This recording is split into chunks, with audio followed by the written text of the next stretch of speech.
Hey, Dad, do you want to just turn that light off back there? This one. I think it's a little bright.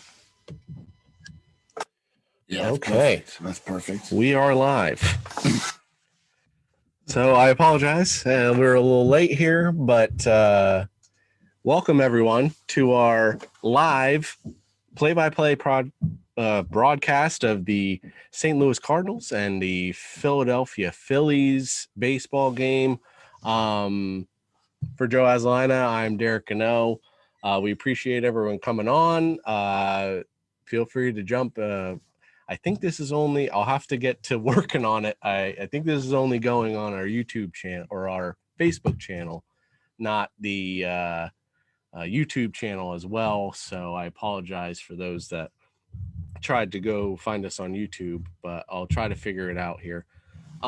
We hope everyone enjoys. I know we're going to have a little bit of a delay if you're watching it live, because it may be about 10 to 12 second delay. So if you come up with any better idea, feel free to throw it out there, and we'll try to do it for next time. But we're doing something a little different here. And Joe, we have the Philadelphia Phillies and the St. Louis Cardinals today. That's right, Derek, and we're gonna give you some details as we go on. A lot of information with both of these teams. But the first thing I want to say, it's 62 degrees and sunny at Citizens Bank Park in Philadelphia, Pennsylvania, and we're gonna get right into it. The starting lineup for the St. Louis Cardinals, the visiting St. Louis Cardinals, is leading off number 19. The right fielder is Tommy Edman. Batting second, number 46. First baseman Paul Goldschmidt. Batting third, number 28, third baseman Nolan Arenado. Batting cleanup, number 4, catcher Yadier Molina. Batting fifth, number 13, second baseman Matt Carpenter. Batting sixth, number 11, shortstop Paul DeYoung. Batting seventh, number 3, center fielder Dylan Carlson. Batting eighth, number 26, left fielder Justin Williams. And on the mound, number 53, batting ninth, John Gant. Derek, that is the St. Louis Cardinals starting lineup, and we want to hear who is playing defensively for the Philadelphia Phillies today. So running around the outfield here, we have Andrew McCutcheon is going to be playing left field. Mickey Moniak is going to be playing center field. Bryce Harper is going to be in right field, back from his slight injury scare there. Third base will be Alec Boehm. Shortstop, Didi Gregorius. Second base, Gene Segura. First base, Rhys Hoskins. Catcher will be JT Realmuto. And pitching on the mound today, Joe, is Aaron Nola. Aaron Nola is, well, he'll have a 92.1 average fastball. He throws a sinker, he throws a cutter, throws a changeup, throws a curveball. 45.9% of the time you'll see the fastball, 21.3. You'll see the curve, 21.3. You'll see the change, 6.3, the cutter. In 6 starts against the Cardinals in previous years, he is 4-2 with a 2.35 ERA. Joe, who do we have for the umpires today? Well, the umpires behind the plate is actually Lance Barksdale. The first base umpire is Sean Barber. At second base is Brian Gorman, and the third base umpire is Dan Bolino. The Cardinals come in at 7-7. The Philadelphia Phillies come in at 7-7. Somebody is going to be a winner today, and they'll go to 8-7. One quick thing I'll say about Aaron Nola: he needs to find the fastball again. Derek just said he throws about 92. He gets it up to about 94, 95 on a good day. It's a nice day in Philadelphia, a little cooler though. We'll see how that affects the game today, Derek, with some wind and a breeze. So the looking forward, the Philadelphia Phillies will have a 3-game series with Joe's favorite San Francisco Giants, a 3-game series, the 19th through the 21st. Look for Chase Anderson, Zach Wheeler, and Zach Eflin to be the starters there. And then St. Louis will continue their Eastern road trip here. They'll move down to Washington, where they have 3-game series against the Nationals Monday through Wednesday. Jack Flaherty, Adam Wainwright, and Carlos Martinez will be the starters. So, Joe, we have the Cardinals, we have the Phillies. We hope everyone is excited to be watching. I do have my comments on the side, so you don't really have to ask any questions. If you want to ask questions, great. Feel free to throw them out there. Just talk baseball with us. Or just talk some baseball. Have some comments like what great home run, or something like that. But interesting pitching matchup between Aaron Nola and John Gant. Unfortunately, we were just a day off from getting the Jack Flaherty and Aaron Nola matchup. So, but John Gant is an interesting pitcher in himself. We'll dive into him in a little bit. But first, we will say we have a couple sponsors to tell you about going into each inning. So our first sponsor first inning is brought to you by Robbins Rehabilitation West. Robbins Rehabilitation West is a local family-owned outpatient physical therapy company who has a passion for movement and an eye on health. Every day, they focus on helping individuals get back to the things they love without the side effects of medications, injections, or surgery. If you are having pain or aren't moving as well as you would like, they offer a free 30-minute screen where they will get to the cause of your issue. Please visit www.robinsptwest.com/screen to learn more. Robbins Rehabilitation West is our first ad. So That's right. Again, Eric Williams, hey, we're happy to have you on here. He says, "What's up, guys?" But Hello, Eric. So, Joe, what do you think the keys are for the Phillies here? I think they need to give Nola a couple runs right off the bat. No pun intended. I think they got to score. It's important for McCutchen, Hoskins, and Harper to get hot, and they did a good job Friday night, but last night they couldn't come through. Now, John Gant is interesting, though. I'm sure we'll talk about it, but he hasn't faced this lineup a lot. Collectively, they have some strikeouts. He does strike guys out. He has 8 already this season. But you got to notice too, as we can tell, the crowd isn't going to be a huge factor because there's only about probably 8,000 to maybe 10 in the crowd today. So maybe it would sell out Iron Pig Stadium and Coca-Cola Park in Allentown. Not so much going to sell out Citizens Bank Park in Philadelphia. Yes. So as we started up here, Joe will be our play-by-play for the first 3 innings, and then we'll switch spots. But first on the mound will be Aaron Nola. We mentioned he is 0-1 in 3 starts, an ERA of 3.45 in 15 2/3 innings. Doesn't walk people. We know that he is, I can actually tell you, in the 84th percentile in terms of walks for pitchers. He does not walk batters very much. We mentioned the defense behind him. So, Joe, let's get ready for the starting pitch here. Yep. And Aaron Nola also really needs the ball to move. He's a guy that throws the curve and the changeup, as you said, kind of knuckles the curve, which is, it's a good pitch. But that stuff doesn't work unless the fastball is going to be a strike. And that's something he struggled with in New York at Citi Field, and we'll see how he does. But Derek, the leadoff batter is coming to the plate, and that's number 19, the right fielder, Tommy Edman, to start us off here this afternoon.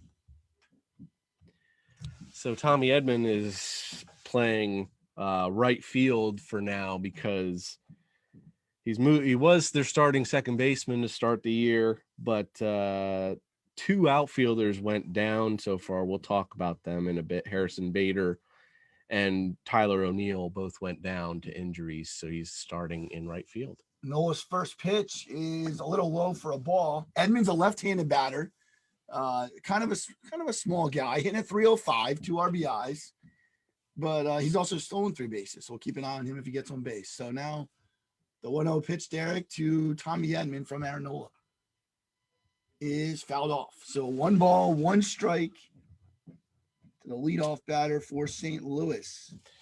So not too much to look into this matchup so far. They've never faced each other. So This No will be history? no history between the two. Tommy Edman and Aaron Nola. This is the first at bat. He's a young player. I know he came up a few years ago.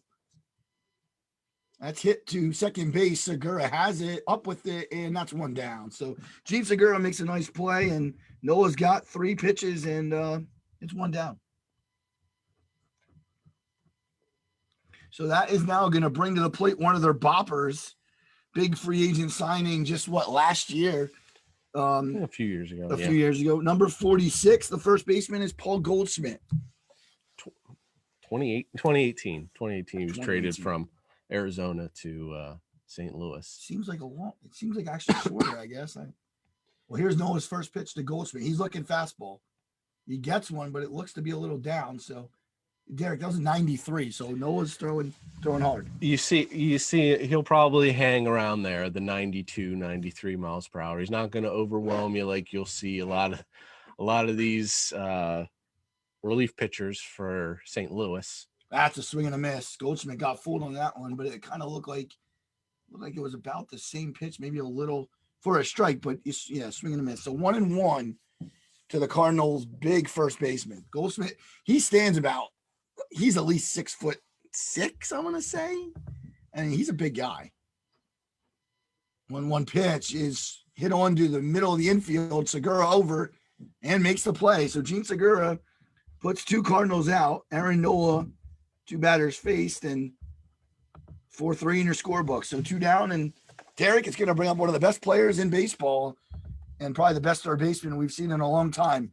This is number 28, third baseman Nolan Arenado. Yeah, Arenado was traded from in this past offseason here from Colorado in February. I believe we talked about him in our top third baseman. I think both of them we both have him as our top third baseman. 8 Gold Gloves as well. You don't see that in those numbers, but great bat in the middle of the lineup is Nolan Arenado. Arenado just took a ball outside. It looks like Nola is trying to establish the fastball, and so far he's only thrown 7 pitches to now the third batter here, but looking to work a little faster. Here's the 0-1 pitch, and it is down. So 2 balls and no strikes to Nolan Arenado, and not somewhere where Aaron Nola wants to be, because unless you want to walk him now, because Arenado's going to look for something to drive here. And it looks like he doesn't want to give him anything over the middle of the plate. Correct. He kind of did, but Arenado flailed at it, and Hoskins is calling for it, and he puts it away. So a 1-2-3 inning for Aaron Nola. And Derek, that was 1/2 inning of baseball. Yeah, and maybe something that hasn't happened so far in the middle of these, or at least in the past game, when Matt Moore was pitching, there were a lot of balls right over the middle of the plate. You saw Nola trying to paint those corners there. Pretty much all fastballs is what he went right there.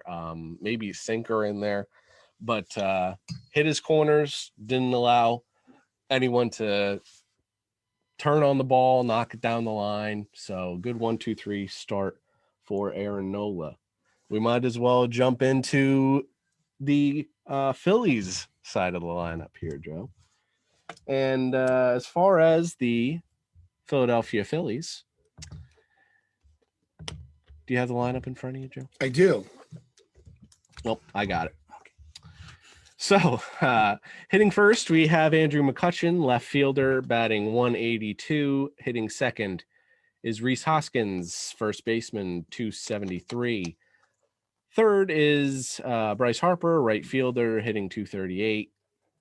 Hitting cleanup is JT Realmuto, catching 302. Alec Boehm is hitting fifth at third base, hitting 235. Didi Gregorius is hitting second, shortstop, and he is hitting a very healthy 320. Gene Segura hitting seventh, second base, hitting 333. And Mickey Moniak is hitting eighth at center field. Currently has a 0 average. I believe he was only 0 for 3 in his first game yesterday. And then Aaron Nola will hit ninth, pitcher, also at a 0 average. Joe, do you want to take us around the infield for the Cardinals? Yep. The catcher is Yadier Molina. The first baseman is Paul Goldschmidt. At second is Matt Carpenter. The shortstop is Paul DeYoung. At third is Nolan Arenado. In left field is Justin Williams.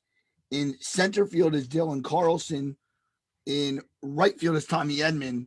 And on the mound, right-hander John Gant. John Gant is currently 0-1 with a 3 ERA and 2 starts, 9 innings. Opponents hitting .286. First pitch from the long-haired Gant is a fastball for a strike.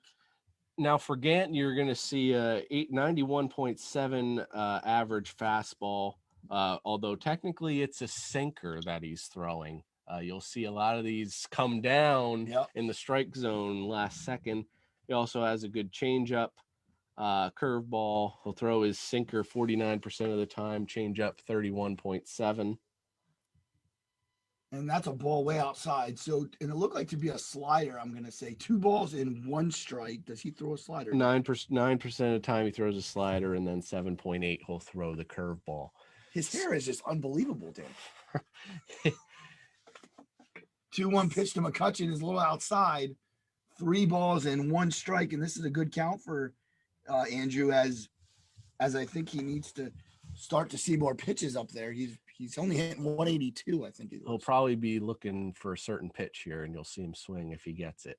And that's not what he was looking for. So that was a great pitch on the corner. Right on the outside corner. 3 balls and 2 strikes. So he sees 5 pitches, and he has himself in a very hitter protective count here as Rhys Hoskins waits on deck. And that's a ball. So McCutchen takes the walk.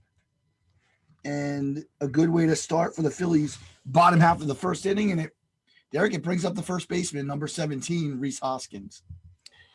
Yeah, so Rhys Hoskins is 3 for 9 in this series so far. He does have 3 strikeouts.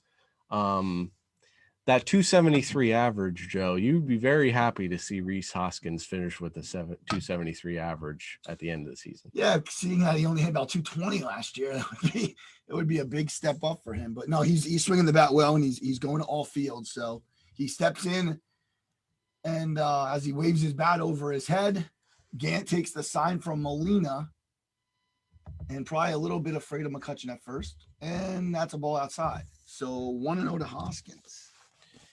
So McCutchen isn't really a base stealer much these days anymore. He does have 1 this season, but you're probably not going to see him try to steal here. I'll tell you one thing I've noticed about John Gant.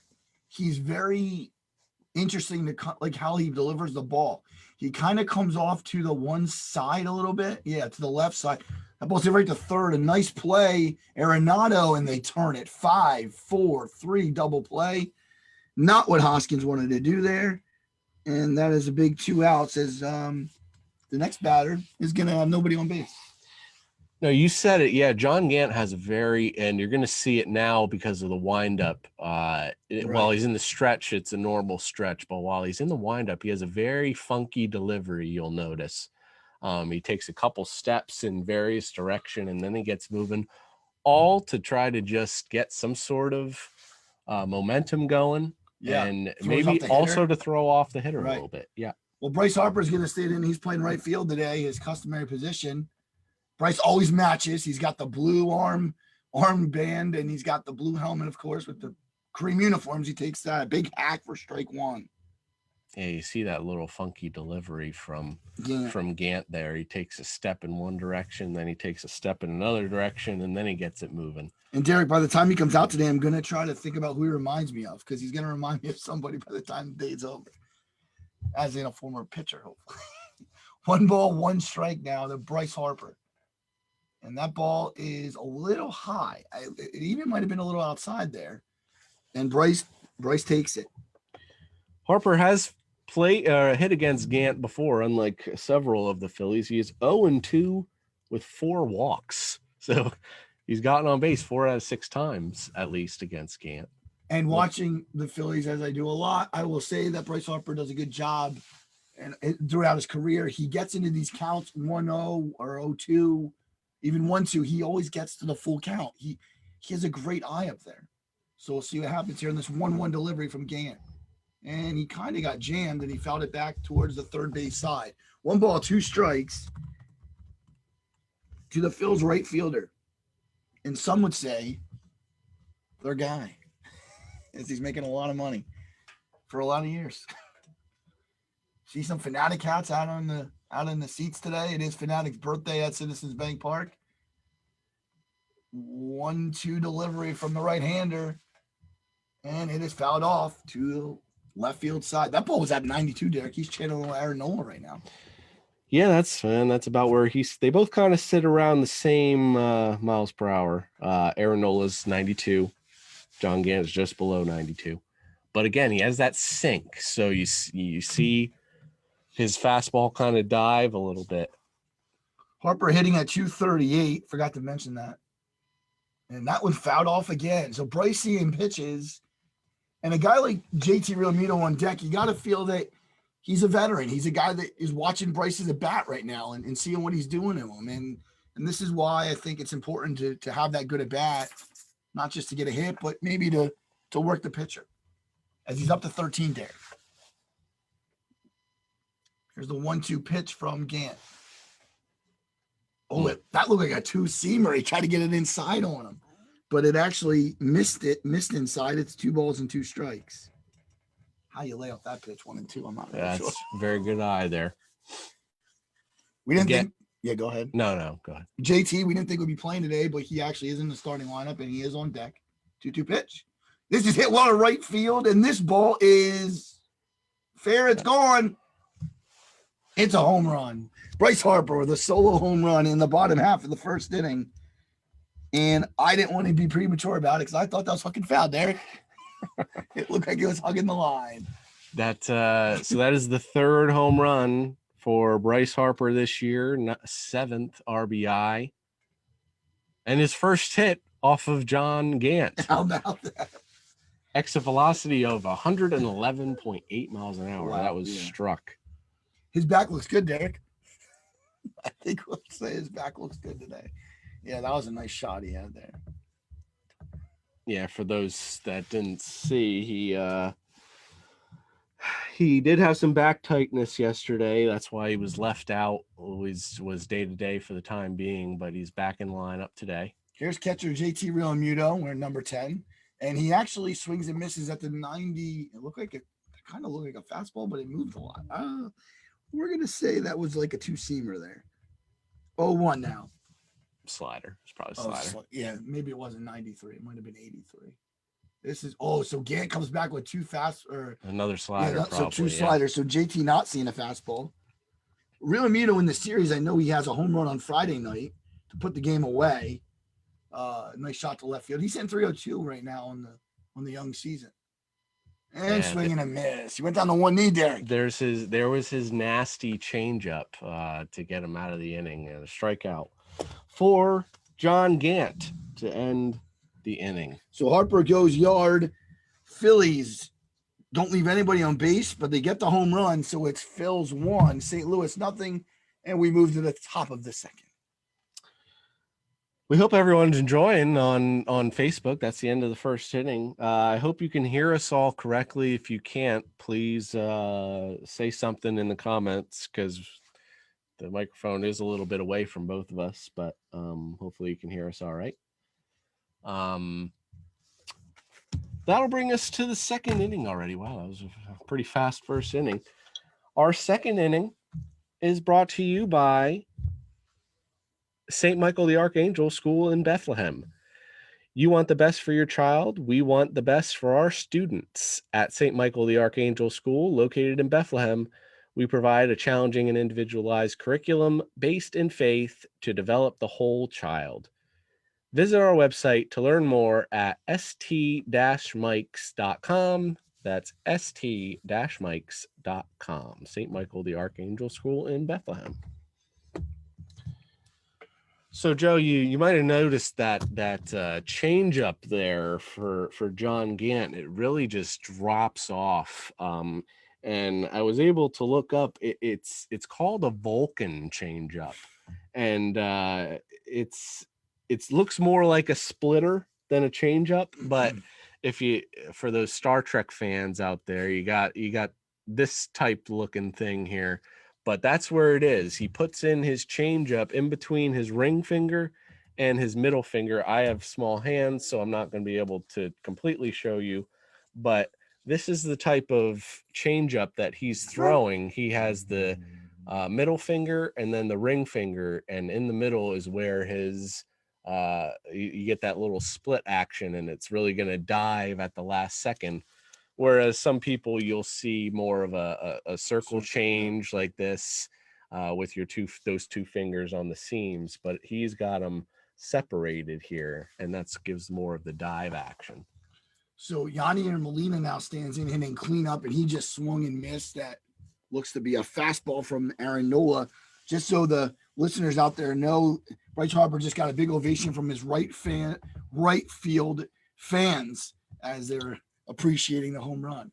So Molina now stands back in 0-1 count, and that's outside for a ball. So 1 ball, 1 strike to Yadier Molina. Derek, one of my friends actually asked me off the air, is he a Hall of Famer? I laughed and said, yes. I don't think it's close. No, that's not really a question. Once he retires 5 years later, well, I mean, you have those sticklers out there these days who definitely don't want to put him in on the first ballot. So I would have to imagine in probably the second or third 10 years, yeah. He'll be in there. That's for sure. So Noah falls behind Molina 2-1. And again, a guy you don't want to fall behind. They're 2, 3, 4 in the order are dangerous, and Molina is no exception. So here's a 2-1 pitch from Noah, the windup, and the delivery is fouled off. So 2 balls, 2 strikes. That one fouled off down the third base side. Molina did get 2 homers yesterday, 4 RBIs, big day for him. So looking for a second day in a row, although I don't think Aaron Nola is quite the same level as Matt Moore. No. Nola's going to try to paint those corners.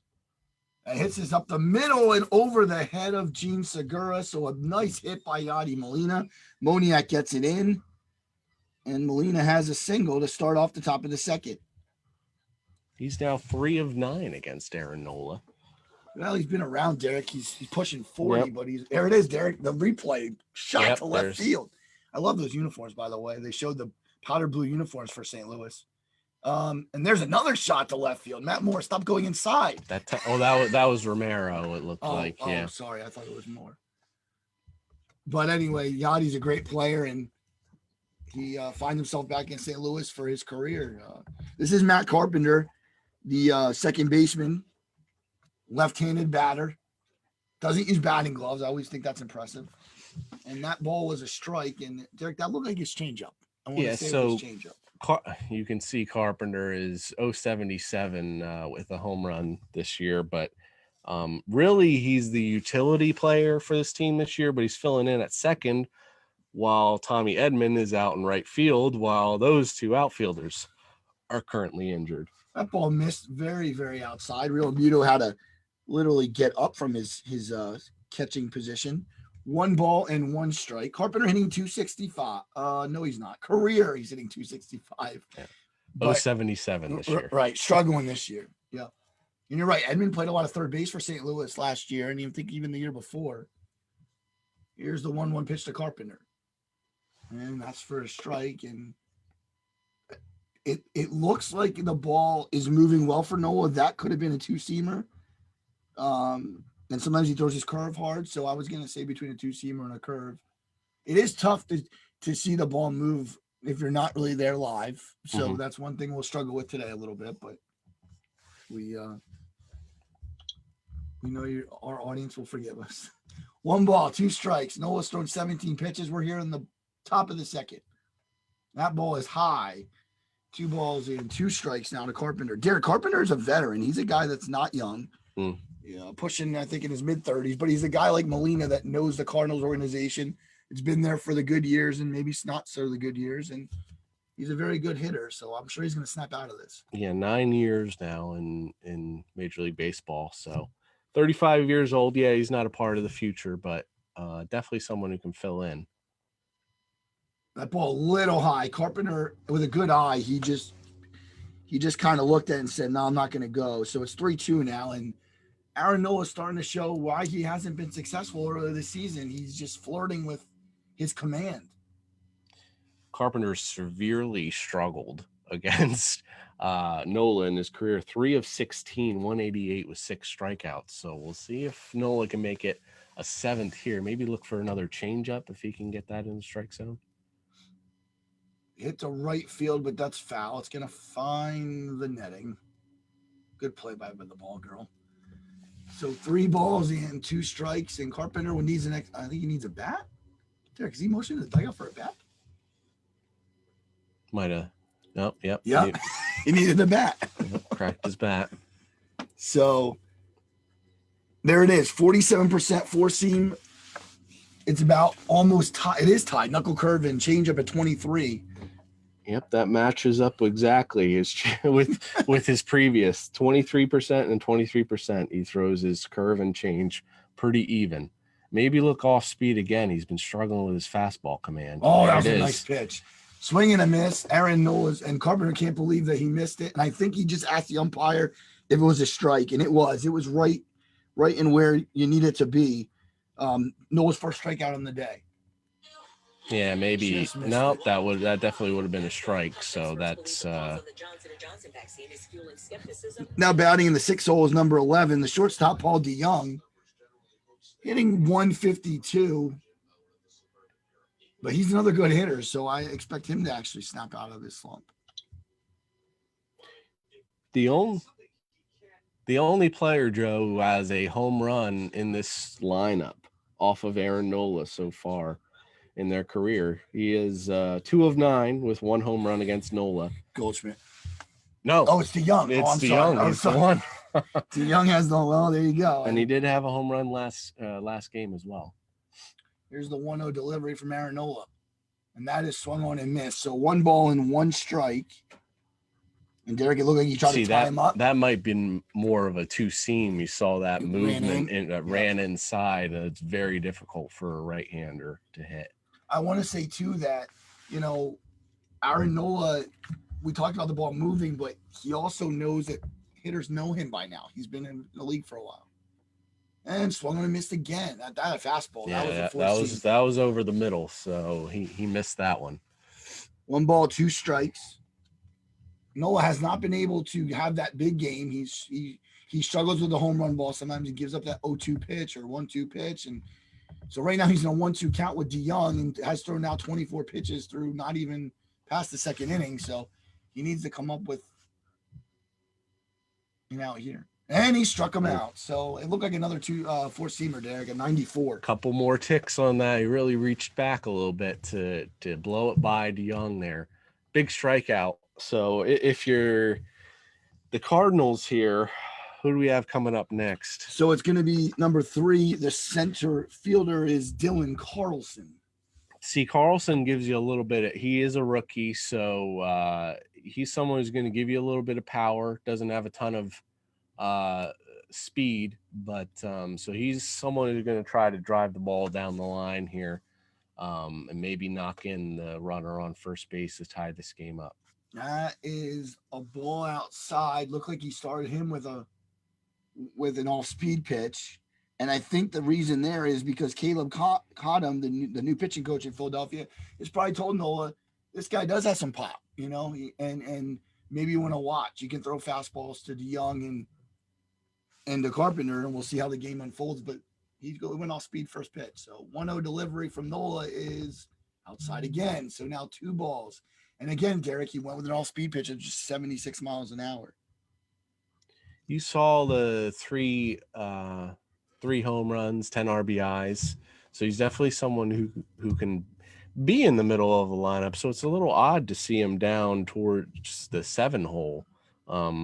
Yeah, I figure I would see more him and where Matt Carpenter would hit in the 5th spot, but absolutely agree. This ball is skied in the air it looks like short left field. McCutcheon says he's got it. The wind playing with it, and McCutcheon puts it away.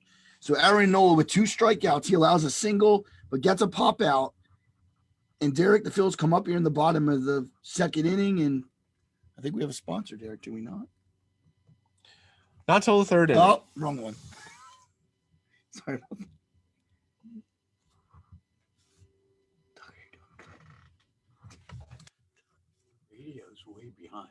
They're just out.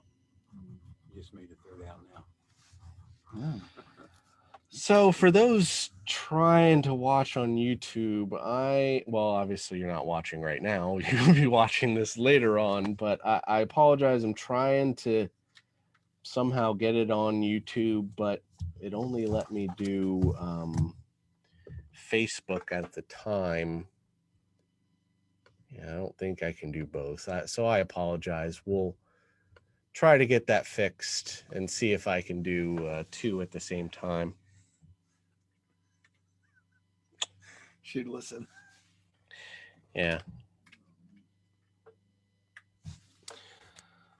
So, where will that put us in the Phillies lineup here, Joe? It's going to bring up the young third baseman, Alec Boehm, hitting in the 5 hole, wearing number 28. And he'll be, he's hard to miss, Derek. He's got a lot of hair. He doesn't cut his hair. Again, we appreciate everyone watching on Facebook. We'll eventually move it over to YouTube, where for some reason it only let me do one or the other. So I know we don't have too many subscribers on Facebook or on YouTube right now, so I put it up on Facebook. But we hope everyone's enjoying and joining us here for the Phillies and Cardinals game. Currently 1-0, entering the bottom of the second inning.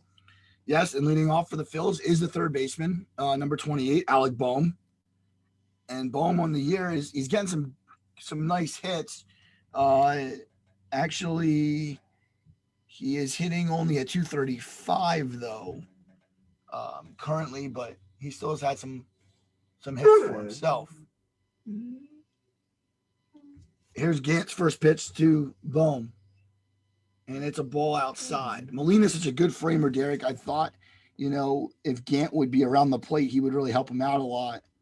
Just like Real Muto, they both can frame the ball well. Here's the 1-0 pitch from the right-hander, and it is a strike. 1 ball, 1 strike. That ball, a fastball at 90 miles an hour.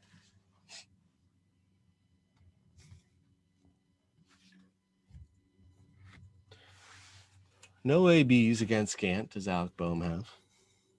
And the 1-1 is hit to right field, deep to right field, carrying. What a Tommy Edman is just being a beast out there. He did that to Harper the other night, and he does it to Boehm this time. What a nice catch by Tommy Edman against the wall. Great catch. That wasn't easy. He didn't really know where he was. You can kind of tell. No sun doesn't really look like, so he didn't have to deal with that, luckily. But you'll see the replay here. That was right up against the wall. He hit the wall. Great play. He hit the back. His back hit the wall. He didn't quite know it was coming. Into that scoreboard, right into the fence, definitely. But Tommy Edman shows he can play a little bit of the outfield, as we've said earlier. All around the field. Here's the pitch to shortstop Didi Gregorius. Gregorius wears number 18. He takes it for a ball. And Didi on a 2-year deal. Phil's fans are happy to have him back. I'm sure of it. And the 1-0 pitch to the shortstop is a strike. 1-1.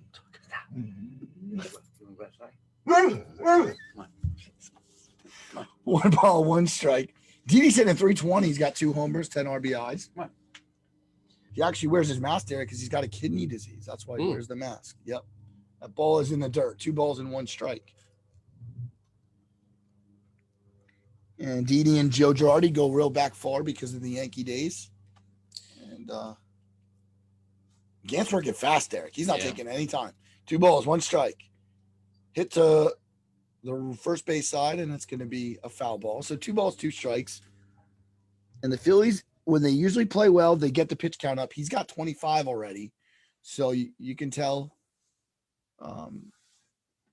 they're making him work out there. Oh, the sun has come out, Derek, at Citizens Bank Park. It just got really bright out. And swung on and missed. Gant with another strikeout. That would be number 2 in the day for the right-hander. Didi goes down, and that's going to bring up the second baseman. And Derek, former Mariner, number 2, Gene Segura. Yeah, Gene, you see that he's 333, 1 home run this year. you know he's going to hit for average. He always does, but not really too much power anymore. 5 RBIs. He is hitting very well in this series. I did notice that. He is 4 of 7, 3 runs scored. Another guy at the bottom of the lineup that you would figure would maybe hit a little higher, but where is he going to go? Well, as we do all off season, me and many people talk about the lineups, and I will say this right now. Gene Segura, I thought would be better 2.6, 2.7. So he's around, he's got an 8-game hitting streak though. He had that 429 during that time. And that ball's a little high. 2 balls and 1 strike. Segura does a good job hitting behind runners. That's the one thing that he does well. I think Girardi likes to have McCutchen at the top, so you can't put him there. Here's a 2-1 from Gant, and this is fouled back. 2 balls and 2 strikes. But Segura, definitely a good hitter. You like to see him hit more with runners in scoring position and also get some extra base hits here and there. Mm-hmm. Now up to 30 pitches for Gant. Cardinals bullpen might work a little bit today. And here's the 2-2 pitch from the right-hander is, laced down the right field line. And that's out of play, though. So 2 balls, 2 strikes to the Phil's second baseman. Phillies wearing their blue helmets with red trim, have the beige uniforms, not ones I really like. Missed the old white for the Phils. But Segura now is back in the box. Here's the 2-2 pitch from Gant. It's hit on the right field in the gap. That's going to be trouble. Edmund with a beautiful play, though. And that's good. Oh, Segura to second. Oh, he's in there, Derek. I don't know. That was close. That'll be a replay. I thought he was out off the cuff there. Oh, it looks like they may have changed their mind. And did they call him out now that he? Wait. Where?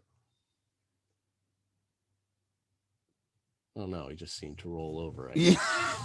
seemed to be upset. Great hit in the gap there, cut off by Edmund, and Segura just kind of went for it. He hesitated a little bit there after he rounded first. He's definitely in there. His left hand got in there. Wow, great play by Edmund cutting that ball off, Derek, because it was on the track. It's going to bring up the center fielder, number 16, Mickey Moniak, the young buck, as we'll call him. Moniak is a guy that stands straight up in the box. He doesn't have a lot of lean to him, no bend. And this is the first time, of course, he's going to face Gant, as this is his second time up in the majors, but first full ride probably. The pitch is a strike, and that looked to be either a changeup or a curve. It definitely was off speed. Still looking for his first hit or no, that's not correct. First hit this season. At least, yes. I think he might have had one. He is last 0 year. for 5. Yep, 0 for 5 on the season. A guy they took in the first overall pick, Derek, a couple years ago. 2016. His first overall pick. Yeah, and they're waiting for him to produce, so we'll see what he can do here against Gant. 0-1 pitch. Oh, man, he missed his spot. And Moniak, I can't believe it was a strike. No balls and 2 strikes. Mickey looks to be wearing the eye black today, Derek, trying to get the sun out of his eyes out center field. Some guys would prefer glasses. Some guys go with the eye black. He seems to be he's going to be more of a hitter and speed guy. He doesn't really have a ton of power. Now Gant comes to this. You're right. He's not a power guy, really. 0-2 pitch. Oh, man, took a big hack, but struck him now. Good job by John Gant. He allows this double to Segura, and he K'd Gregorius and Moniak. No runs, 1 hit, no errors.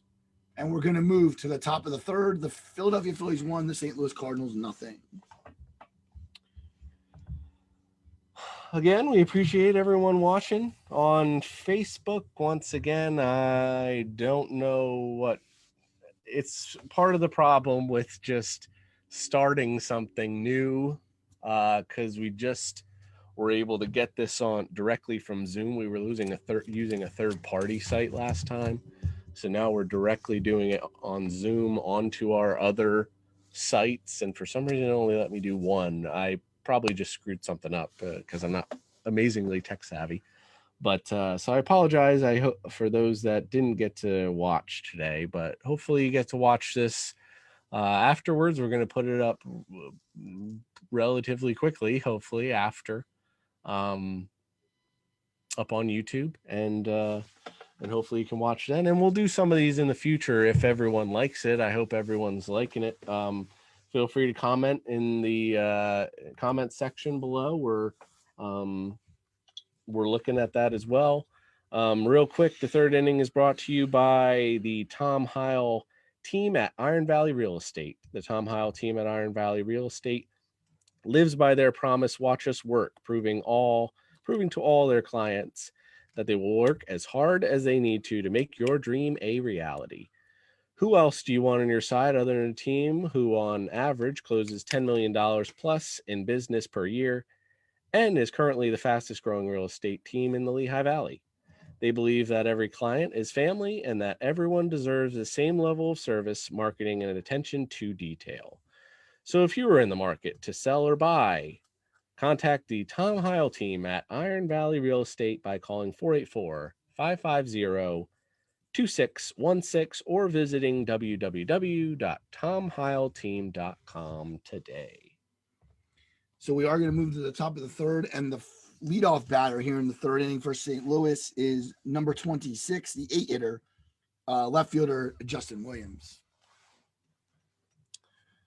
For those watching on Philadelphia Sports Network, I know, what is it? Is it the anniversary of the first time the Philadelphia Fanatic showed up? Yeah, well, it's his birthday. They just do it every year, okay. But you're right. It's basically his day. So they do a lot for the kids down there. So it's nice. Noah now takes the sign from Real Muto, and the first pitch to Williams is a ball a little low. He's not getting that pitch, Derek, and that's something that would be interesting to see going forward in this game. But it seems like they're calling it a little higher for him, and he likes that low strike. 1-0 pitch from the Phillies right-hander. It's swung on and hit to left field. McCutcheon back to the track, and he makes the play. So that is 1 out and a quick out here in the top of the third. Only 2 pitches thrown. Yeah, he seems to be missing a lot on his fastball today, but he's getting over his off-speed stuff, which is pretty interesting. Obviously, that puts him in a very good place here now that the pitcher's spot is up. Yeah, John Gant steps in, Derek, and I don't think he's that good of a hitter, but I won't say for sure because I don't know if we have those. Hold on, Nola throws a strike to him. There's a fastball at 91, so he's not messing around with any all-speed stuff here. Gant and then Tommy Edman is on deck. There's your answer. He's got 2 home runs, though. 44, but he does have home runs, yeah. And I know he doesn't have a ton of at-bats, I'm sure, so. Right, and he just threw a curveball up there, so he just slopped that one up there. 0-2 now. No balls, 2 strikes, no left, 32 pitches here in the top half of the third inning. And he goes to the delivery. The 0-2 pitch is hit on the ground to shortstop. Gregorius has it and throws it over to Hoskins for the second out.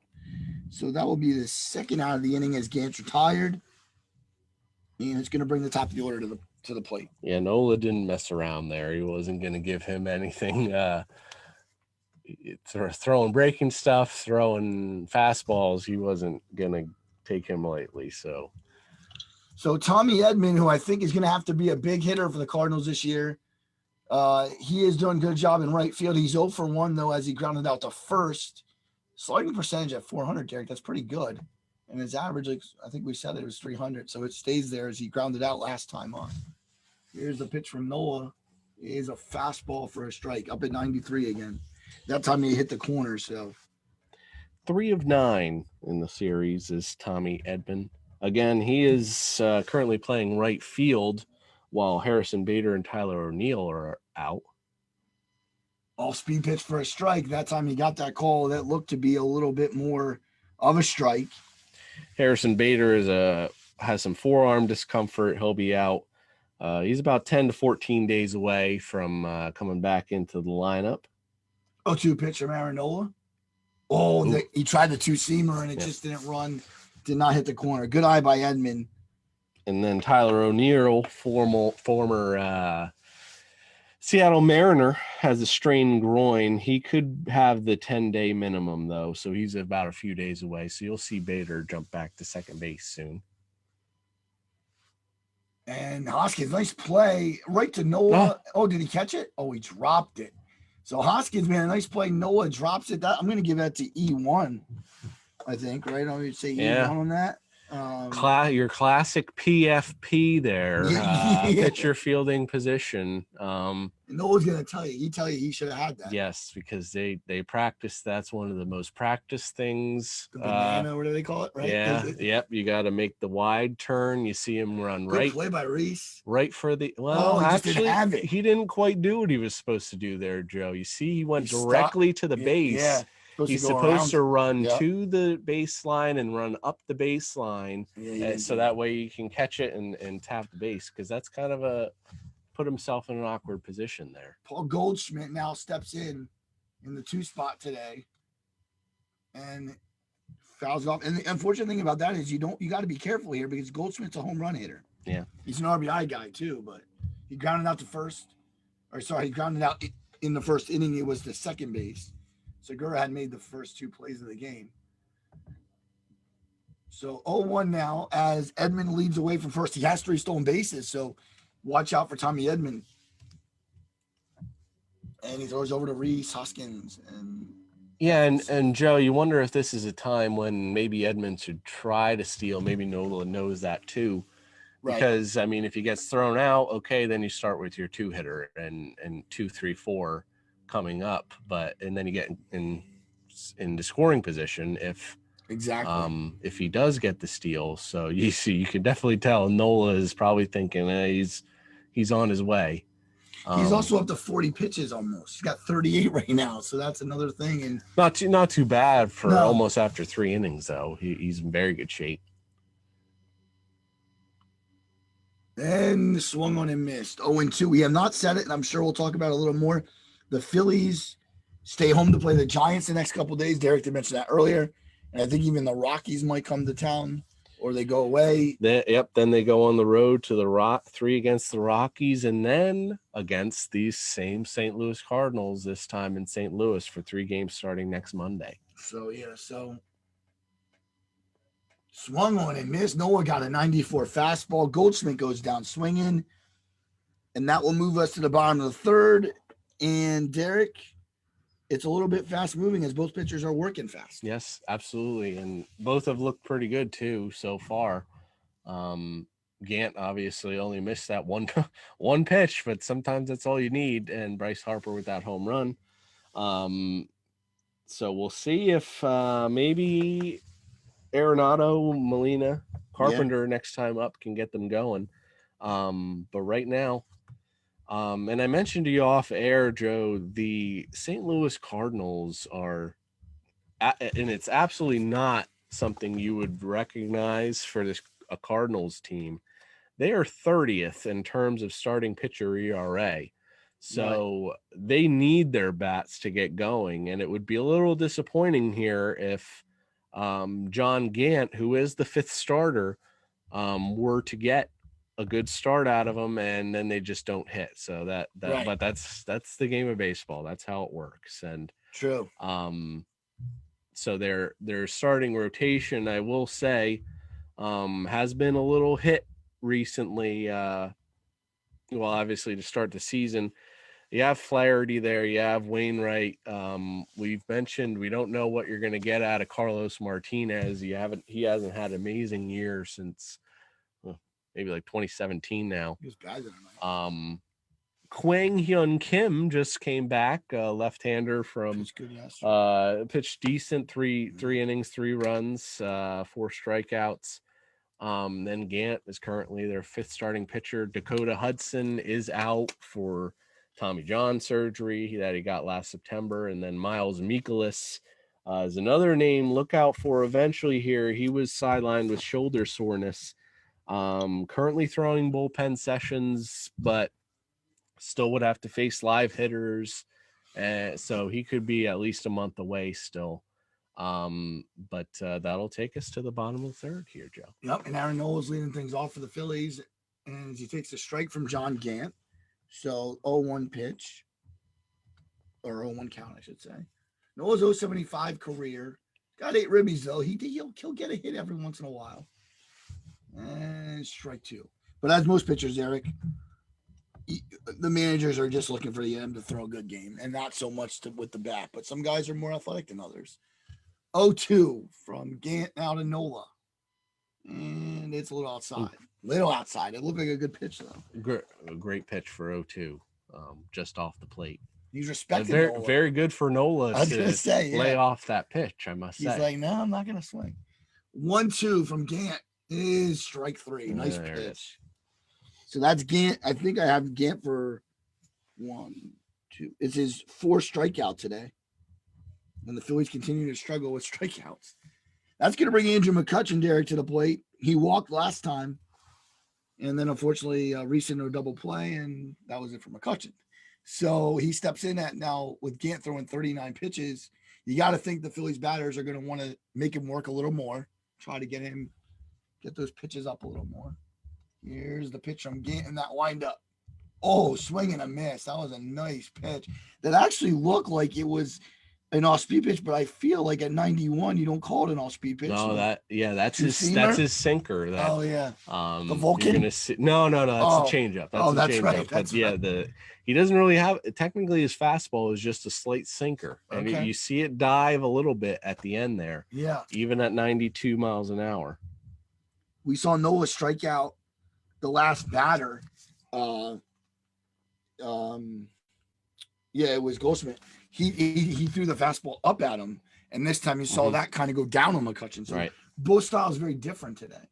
0-2 from Gant. Oh, that's right down the middle, and McCutchen can't believe it, but it was right down the middle. So McCutchen is not happy, but that is his 2nd strikeout of the inning. That's number 5 on the day for the young right-hander.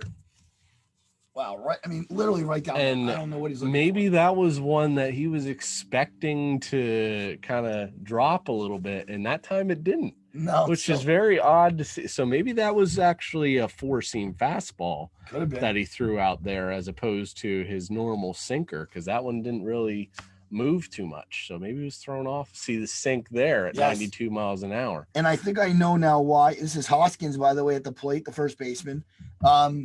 It's important to, and the big shift there is 3 guys on the left side of the infield for Reese. 1-0 pitch is a little in tight, 2 balls and no strikes.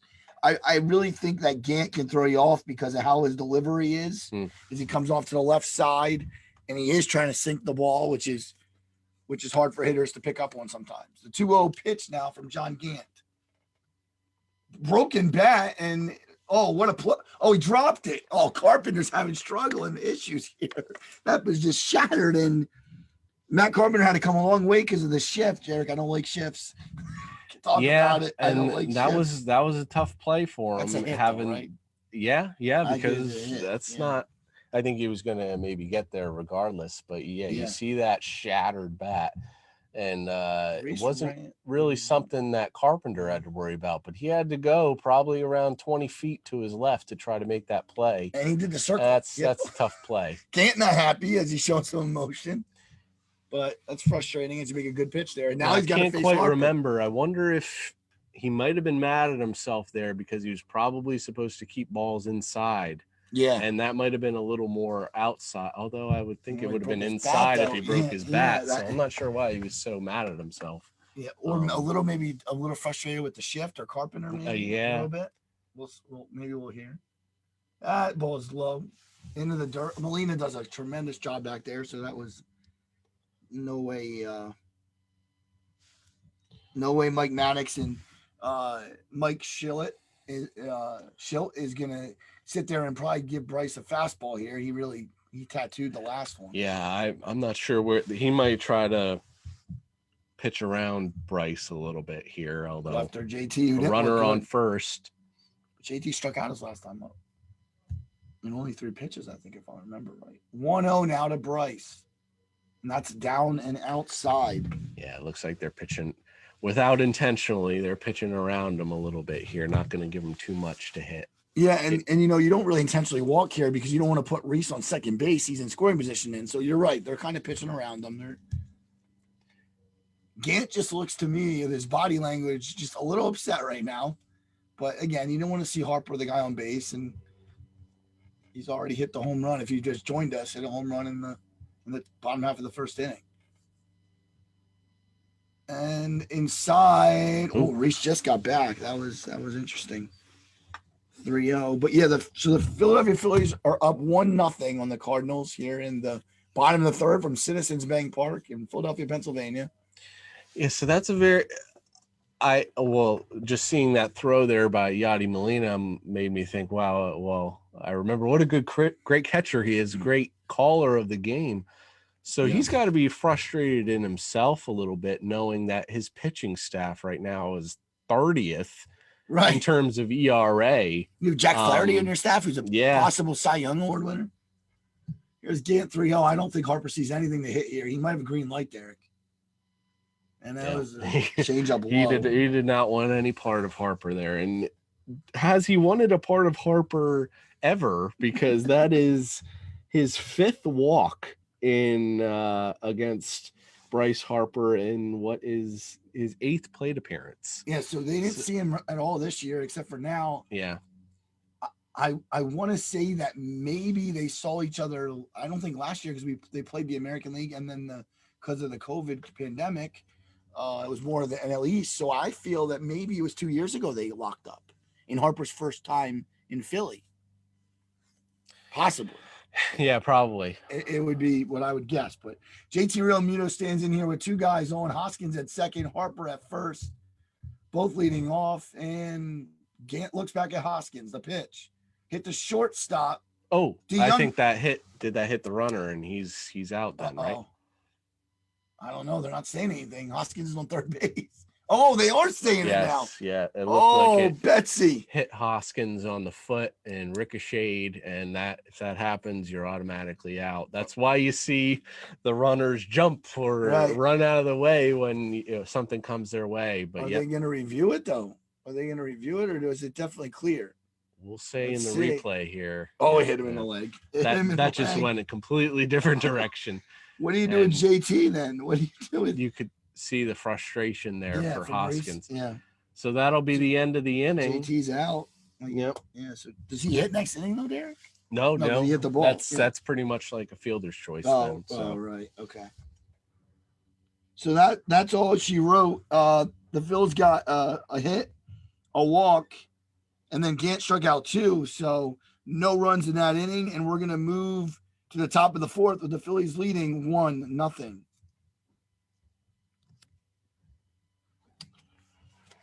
Okay. You ready to go play by play?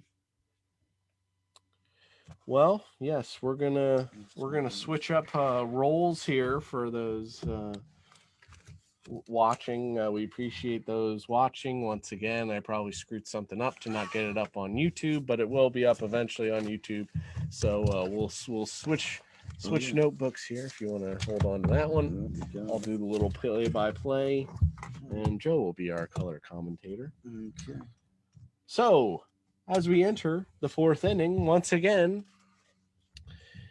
the 4th inning is brought to you by Robbins Rehabilitation West. Robbins Rehabilitation West is a local family-owned outpatient physical therapy company who has a passion for movement and an eye on health. Every day, they focus on helping individuals get back to the things they love without the side effects of medications, injections, or surgery. If you are having pain or aren't moving as well as you would like, they offer a free 30-minute screening where they will get to the cause of your issue. Please visit www.robinsptwest.com/screen to learn more. As we enter the top of the 4th inning, we have Nolan Arenado is going to be leading off. On deck is Yadier Molina, and in the hole is number 3, Matt Carpenter. So, Joe, we wonder, can Nolan Arenado get this offense started a little bit? Yeah, it's going to be interesting to see what he can do here. First pitch from Nola is a little bit outside, 93 miles an hour fastball. 41st pitch, so he's in pretty darn good shape to go a majority of the innings here. Already 10 RBIs for Arenado away from Coors Field. That's going to be important to touch on. And a curveball missed, low and outside. 2-0 to Nolan Arenado. I think the thing with Arenado is he's such a good hitter. He's not just a power guy. He's going to drive in a lot of runs. For St. Louis will be important with these guys in the lineup. And oh boy. Ooh. Misses outside as well. Another fastball. 3-0. You got to think he's maybe putting him on as well. You don't want to take any chances. But I don't love a leadoff walk though. No. I mean, that's kind of. I'm sure this one wasn't on purpose. No, I don't think so. That one's right down the middle here. 92. 3-1 to Nolan Arenado. Now the Phillies, obviously, they have plenty of guys in the bullpen here. Velasquez is probably the only one who's definitely not pitching today. Over the middle there, ground ball to third base. Alec Bohm gets in, throws to first in time to get Arenado for the first out. You can tell he's not very happy about that. Right over the middle of the plate, and he missed that one. Wow. 541. That's amazing. 541 career slugging percentage they have up the screen, which is second at Citizens Bank Park for third baseman, right behind Miguel Cabrera back when he was a third baseman so long ago. Yeah. Next up is Yadier Molina. He singled in the second inning. He is 1 for 1. Strike, a swing and a miss on the right hand or on the outside corner there. Yeah, and Nola's still under 50 pitches, which has been impressive because St. Louis has tried to work him a little bit, try to foul some balls off, take some pitches. So, but you did mention the bullpen. We'll get to that in a little bit. Mm-hmm. Another swing and a miss, right? Blowing right by Yadier Molina there. 0-2. Look for some junk pitches coming up here. I think he found his fastball a little bit there. Yeah, it looks like he's been ticking up a little bit. Those were just 96 or 96, 94 miles an hour, a couple ticks higher than he usually does. We'll go a miss if we don't mention Mike Schmidt, of course, right. There's an inside pitch, jammed him. Alec Bohm gets the ground ball, 5-3 to Rhys Hoskins, easy play. 2 5-3s to start off the inning here. That'll bring up Matt Carpenter, who's been struggling a little bit. Joey, as I mentioned, it is a little anniversary, right, for Mike Schmidt. We should probably mention that on air while we're talking about the Phillies. Yeah, 500th home run anniversary, which was in Pittsburgh, PA. He did that in, and just a great player. And he joins the broadcast team every Sunday usually. So that's a good curveball over the middle. 0-1, got ahead on all three of these batters so far. You see the little bit of a shift for Carpenter. Very much struggling this year. He is down to, I think it was 074 is what he's hitting. 0-1 pitch, another good curveball right over the middle of the plate. Maybe a little bit to the outside corner there. 0-2 count to Matt Carpenter. I think Nola has settled in a little bit more. I think the confidence of getting Arenado out to start the inning and then to get Molina. Now he's just working on Carpenter and right at 50, Derek, right at 50 pitches. Yeah, no, there's a nasty. It looks like he went, and that was a strike. Wow. Home plate umpire calls him out on the third strike. That is a swinging strikeout against Matt Carpenter, and that will retire the side. No runs, no hits, no errors, and that will move us into the bottom of the fourth inning. 1-0 still. The Phillies lead.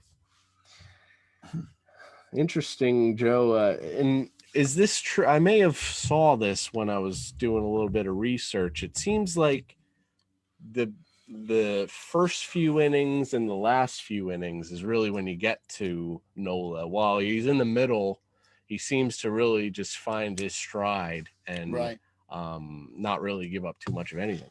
Yeah, the perfect example of that is an opening day. Actually, Pablo Sandoval came off the bench for the Braves, and he actually hit a 2-run home run. And even though the Phillies won the game, it was tough to see because Noah can really be very good, but he'll give up that like long ball. And again today, for Phillies fans, hasn't done it yet. But there's always a time that you see he might miss a curveball, miss a changeup, and it might go right to the middle of the plate, and it gets hit hard. So that's the one thing that no one needs to pretty much like remember mentally, that sometimes a throwaway pitch is okay. Don't just go do. Don't be so fine with it all the time. Just miss a little bit. It doesn't always hurt. So, but Gant's been impressive so far. Only the one big Yeah. hit, the one home run, and he scattered a couple hits. But And honestly, Joe, we don't know every starting pitcher in Major League Baseball. And I have to say, this is the first time that we saw John Gant right, pitch, and he actually has been decently impressive. yes, For those watching on the Philadelphia sports station now, they are showing Mike Schmidt's 500th home run. This is, again, his anniversary of his 500th home run. Something that hasn't really happened in quite a long time, Joe. I don't know off the top of my head who is, and maybe that's something we could talk about a little later on, but there aren't many people who have been creeping up towards 500 home runs. Very exclusive clubs still these days. That's the first pitch to Alec Boehm, just a bit outside. Alec Boehm will hit first, followed by Didi and Gene Segura. Alec Boehm is 0 for 1. He flew out to right field in his first at bat.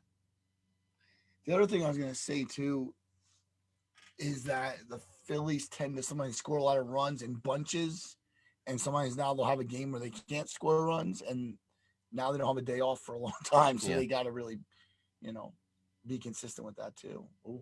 All three pitches just barely missed. That time, check swing by Boehm. He didn't go, says the first base umpire. 3-0 to start Alec Boehm. Not what you like to do as a starting pitcher. To have a leadoff walk. There's a pitch right down the middle of the plate. His sinker, 89 miles an hour, 3-1. John Gant to Alec Boehm.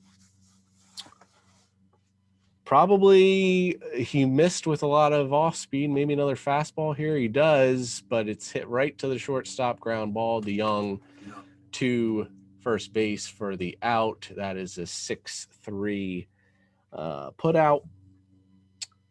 DeYoung is a very impressive Gold Glover in himself, Joe. They probably have, maybe 12 total Gold Gloves on the left side of that infield. Right, that's the way. Yeah, with Arenado and DeYoung now, and Carpenter had that little bit of a hiccup there, but that's still a tough play for him. He's a good player. I don't know if his second base is his best position though. So Didi is the number 6 hitter. He struck out in his first at bat. Hitting .314 so far this season. 10 ribbies, took the first pitch high. Second pitch, another high, and seems like Molina's getting a little frustrated here. You may see him come out to calm Gant down a little bit because he struggled with Boehm first. He's thrown 5 out of 7 pitches for balls here. Well, and Gant's young, and I think that he's definitely struggling with his command a little bit here today. There's one who kind of missed right over the middle of the plate, but Didi missed it as well. That was a big cut. Big cut, 2-1 now, 1 out. Gant showing some body language, though. We saw it on the play with Carpenter. It wasn't really Carpenter's fault, but he kind of looked like he was a little peeved at it. The pitch to Didi, another one over the middle of the plate there. That was probably his fastball, 91.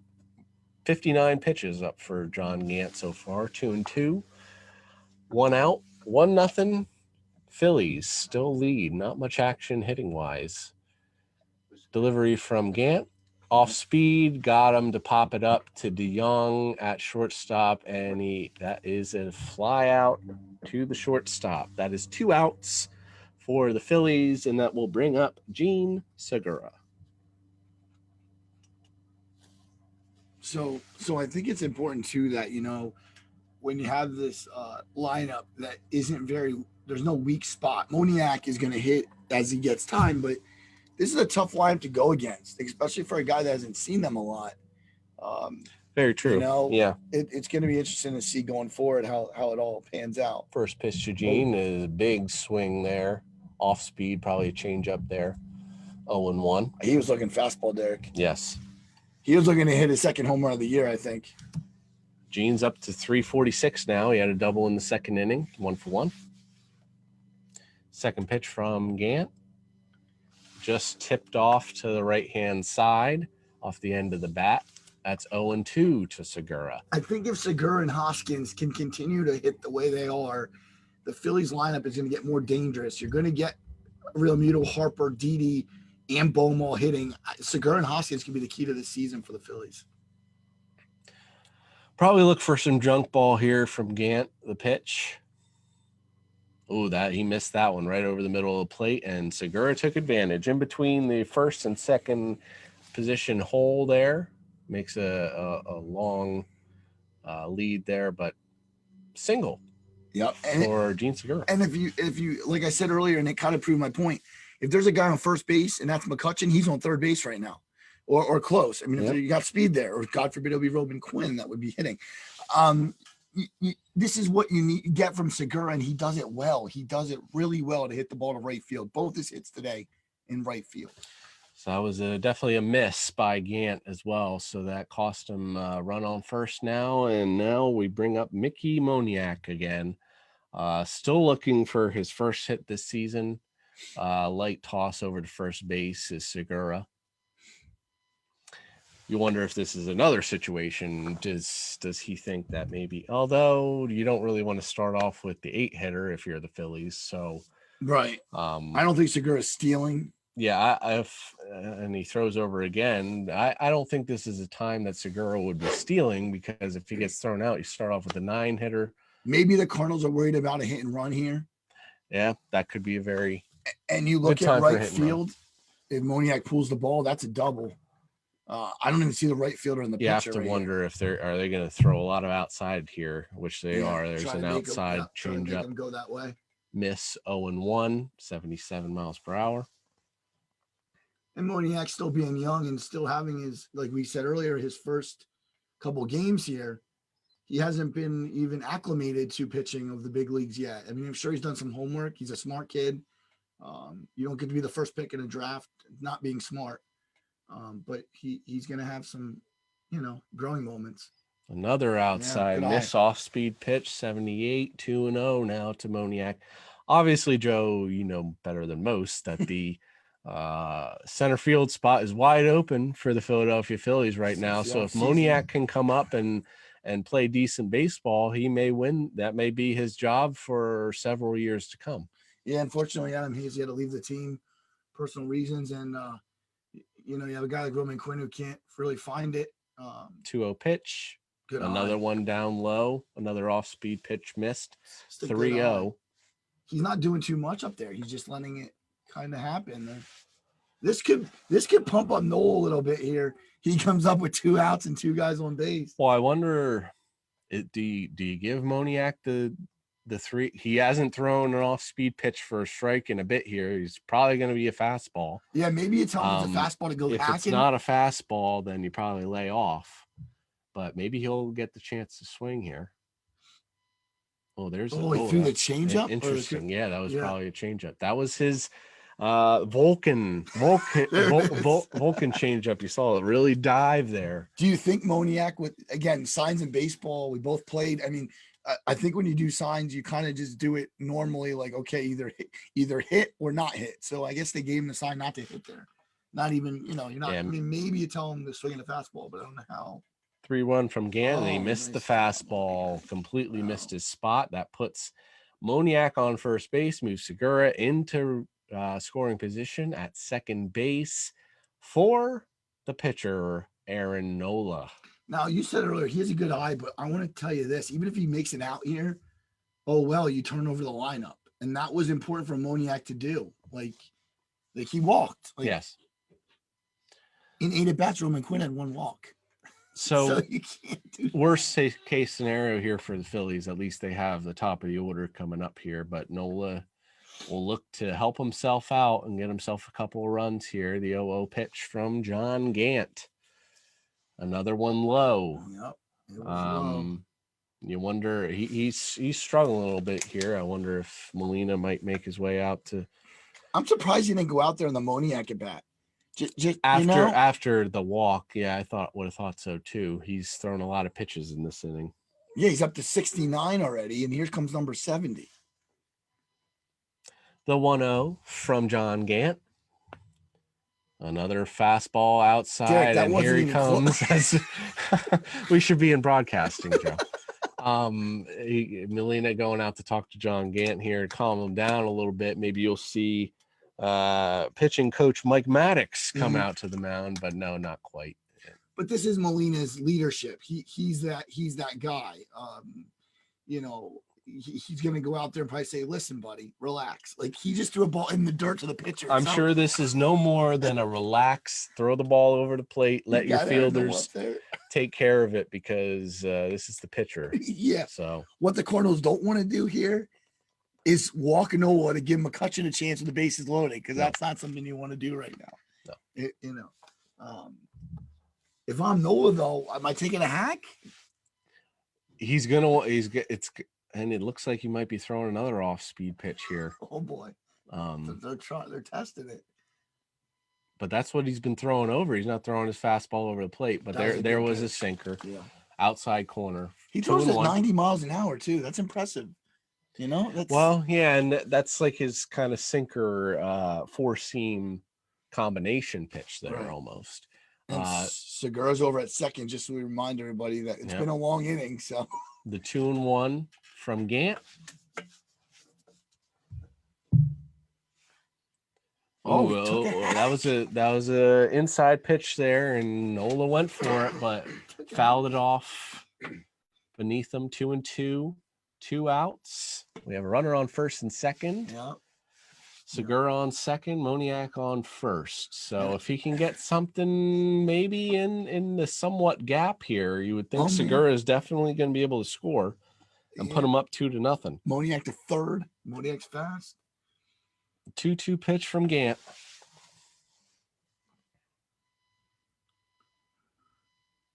Over outside corner, hits it to the second baseman Carpenter and throws out Nola at first base. So that was, no hits, no runs, and a walk for Gant, who threw a lot of pitches for pretty much nothing happening. But he gets out of the inning, and we continue 1-0 Phillies entering the top of the fifth. I'll say this, Derek, and to our audience out there, hopefully there's a bunch of you listening. I'm impressed with Gant and the fact that Molina goes out there. And again, maybe it says a little more about Yadi and Molina and his leadership, but he just got that out. I know it's Aaron Nola, but he still got the out. Yeah. He just made, And with all those pitches now, how many is he at? 73 is where he finished. To 80. So you have to wonder, they may get some people going in the bullpen here, the Cardinals. I was just going to look up. We have check here. Let's see. They just had Ryan Heasley is probably another guy who's off limits. He threw 31 yesterday. Jordan Hicks threw 32. Tyler Webb. Alex Reyes threw 28. So maybe you'll see if they try to get Ponce de Leon some innings. I'm sure you'll see Andrew Miller, Gallegos today. Yeah. But that will enter the fifth inning. So we'll mention our sponsor of the fifth inning is brought to you by St. Michael the Archangel School in Bethlehem. You want the best for your child, and we want the best for our students. At St. Michael the Archangel School in Bethlehem, we provide a challenging and individualized curriculum based in faith to determine or to develop the whole child. Visit our website to learn more at st-mikes.com. That is st-mikes.com.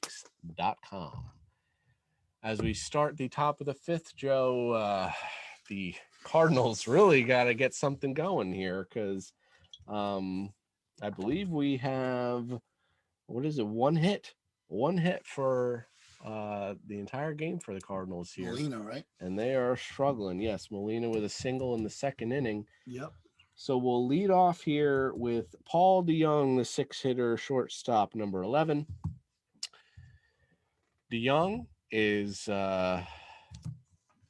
once again he is a little bit of a power hitter, so it only takes one swing to tie this game up. I'm sure Nola's, of course, he's not completely thinking, I probably should have knocked someone in, but he's probably a little disappointed he couldn't give himself a little bit of a cushion there. It's continued 1-0. He's one of the pitchers too, though, and I know it happens to a lot of guys at the top of the rotations, like Jacob deGrom, even Garrett Cole. These teams don't hit for the guys at the top, and again, you're seeing it today where, yeah, great for Bryce Harper to get the home run, but one run is not going to win a game sometimes, you know. So the offense a little anemic again. They hit into a double play, so again, it's early, but you know. We'll see, but Nola needs to just stay within himself and pitch like he's been pitching for the Phillies here. So that'll bring up DeYoung. He's hitting 149 this year. Strikeout in the second inning was his only at bat. He does have 3 home runs, 5 RBIs. So Nola's got to be careful here to make sure nothing over the middle of the plate for DeYoung to smack into the right or left field stands. There's a fastball outside corner, first pitch, fouled back straight behind the catcher and the umpire. For fans that don't know, Paul DeYoung is a really good hitter. Like, he's struggling now, but last couple of years, not a huge average hitter. No, but he's a big power guy. Yes. Yeah. Like you said it too. I wanted to just mention it again. He's a really good hitter. 0-1 from Nola is fouled down the right field line. He had 30 home runs 2 years ago. Yes. And I mean, there's definitely power in this lineup. That's for sure. Yeah. They are, let's see, they are number 3 in terms of home runs this season. So they definitely have the power. The 0-2 slider, outside corner, is missed by Nola, 1-2. Good pitch though, don't you think that he threw it outside? No, very good pitch. Yeah. Maybe missed a little bit too much for a slider, but. Yeah. Still a good pitch to miss. See if he goes outside corner here again. The 1-2 curveball gets him 78. Wow. DeYoung goes down. That's another strikeout. Second of the day for Paul DeYoung. That'll bring up Dylan Carlson, outfielder, number 3. He is 0 for 1. He flew out to the right fielder. He kind of just a flail swing. It's like he wasn't really looking for that off-speed pitch again there, Joe. I think he got fooled by it. I think, again, the Cardinals saw his first, and this is what Nola does well. First time around, these guys saw a lot of fastballs, trying to command it. Couldn't command it as well. Now you're seeing the curveball change up.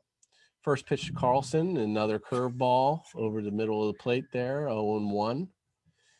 Carlson's hitting 267. Then we mentioned he is a run producer. He has those 10 RBIs so far this year. I'm sure he still will have a spot once Bader and O'Neill both do come back. Seems to be a part of that the lineup right now. Wow, and he's ahead. And 0-2 now. Nola missed his spot, but it was still over the middle of the plate there. So umpire called it 0-2. A lot of times you'll see that they don't call those missed spots, but that was still over the middle. 0-2 pitch from Nola. Tried to get him with a curveball there. That was in the dirt. 79 miles an hour, 1-2. Me and Derek and I were talking off air, and we were saying the Phillies have the Giants coming in, and then the Phils go on the road to Colorado and then to St. Louis. And I will say this, Nola could be pitching against his team again. That's why I want to bring that up. He could pitch him again next week. Ooh, and a big hack by Carlson on the 1-2 pitch, fastball down the middle of the plate for another swinging strikeout. That's his 6th of the day and the first for Carlson. Both hitters striking out to start this 5th inning. And there's the numbers: 55% fastball, and then 29% change, and that's Aaron Nola-esque. And he looks good this afternoon. And St. Louis is having a hard time picking him up, I think. And that is Justin Williams, 206 hitter. He flew out to the left fielder. He's someone who's probably not going to have a spot once the 2 outfielders come back. He seems to be just filling in for right now. Good experience though for him. Yes. So that is the 1-0-1 almost hit pitch, him. and almost hit him there. Yeah, with the off-speed pitch inside 1-1. Yeah. So the St. Louis Cardinals here, they head to Washington for 3 games, Monday through Wednesday. Jack Flaherty, Adam Wainwright, and Carlos Martinez will be the pitchers for those games. The 1-1 from Nola gets it by Justin Williams, outside corner, 1-2, high fastball. And they do have an off day on Thursday. Friday, Saturday, Sunday, they have an interesting matchup with the Cincinnati Reds, the upstart Reds, who are playing very well. Kim, Gant, and Flaherty will be throwing against them most likely. The Phils will miss Flaherty again. The 1-2 outside fastball, 2-2. Yeah, and it looks like it'll be Wainwright, Zach Wheeler, Martinez, and Eflin on Monday, Tuesday, provided everything goes right.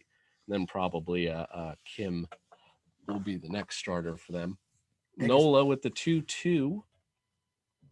And he gets him with an off-speed pitch, and he strikes out the side against the St. Louis Cardinals. They are struggling right now against Aaron Nola. He will not be leaving this game anytime soon. No hits, no runs, no base runners once again for the St. Louis Cardinals. And that will bring up the pitcher's spot to start the next inning, Joe. You wonder, unless John Gant has a very strong inning this next inning, he's probably done, and they'll throw out a pinch hitter to start the next inning. Yeah, and I think, too, that it's been talked about on Phillies broadcast during this season is that right now we're seeing Aaron Nola at his best, and he hasn't kind of been there, whatever the reason. I will say, you just talked about the matchups tomorrow. I think it's Chase Anderson for the Phillies against San Francisco, and then I think it goes to Zach Wheeler, if I'm not mistaken. It'll be the Monday matchup will be Chase Anderson against Kevin Gausman. Oh, boy. Tuesday will be Zach Wheeler and Logan Webb, and then Wednesday will be Zach Eflin against Anthony Descalfani. Descalfani is actually pitching very well for the San Francisco Giants. It's not going to be an easy series versus Cape Kepler, is it, Derek? No. Believe it or not, they're actually playing pretty well. They out are. there. They're 8-4, right? They're not top of the division, obviously. That would be the Dodgers still, but and we kind of said it. The Giants are in second place then at 8-6. The ERA has been very good for the Giants this year. They're number 4 in terms of ERA and amongst their starting pitchers. Hitting they struggle with a little bit, but and the Giants do lead 1-0 against the Miami Marlins. Maybe after the next break, we'll give you some scores around Major League Baseball. He dropped it. But that'll bring us to the top of bottom of the 5th inning, excuse me. We have the top of the order up for the Phillies: Andrew McCutchen, Rhys Hoskins, and Bryce Harper. 4 hits, I believe, for the Phillies so far. They're kind of struggling a little bit as well, but it doesn't really matter because They got to run. The Cardinals don't have any runs. First pitch is swung by McCutchen. Paul DeYoung, nice scoop by Goldschmidt and gets the out. 6-3 ground out for McCutchen, swinging on the first pitch. Yeah, I never understand it. I used to get upset when I saw other players in baseball do it. I don't get why you don't take a pitch. Just take a pitch. Who are they showing, Derek? Yeah. For those that don't know, they have Villanova football on the screen, and I didn't even know that there was Division I AA football happening right now. Replay? No, they're playing right now. Actually, I think Lehigh and Lafayette played just last week. Right. 75 pitches for Gant now. First pitch outside, ball 1-0 pitch from Gant to Rhys Hoskins. A little bit low, 78 miles an hour, 2-0. Molina wanted that. Did you see how he kind of if you're listening again, you're not able to see, of course. But anyway, Molina kind of put the glove up, thought he was going to get the call, Derek. He did not. 2-0 pitch from Gant, and again behind. Ooh.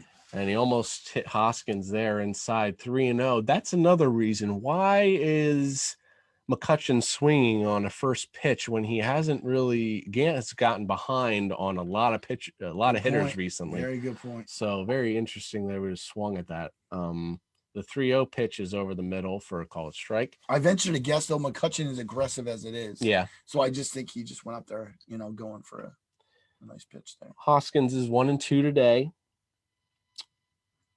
Single in the third inning. This is his third at bat. Grounded into double play in the first. That's and high for a walk. So Reese Hoskins will take the walk, and he'll be on first base for Bryce Harper. Very interesting to see what they do with Bryce Harper here. Obviously, they kind of pitched around him in the third inning, and they walked him. Ended up nothing coming of it, but he hit a home run in the first inning. Don't know how long he hit that, but he's 1-2. And obviously this wouldn't be a place to walk him because you can't be putting a runner on first and second base with one out. So especially with the middle of that lineup. Oh yeah, definitely. And now you got to wonder if they have a lefty up now. I don't know if it's so much of Cabrera I know is one, but they're going to let Gant go after Harper here. That's a good low pitch there. He did miss his spot. At least it was low though. 0-1 to Bryce Harper. The Cardinals you'll probably see maybe you'll see Andrew Miller today. Maybe you'll see Giovanni Gallegos out of the bullpen. But they're in this game, so you wouldn't see the back end of that bullpen.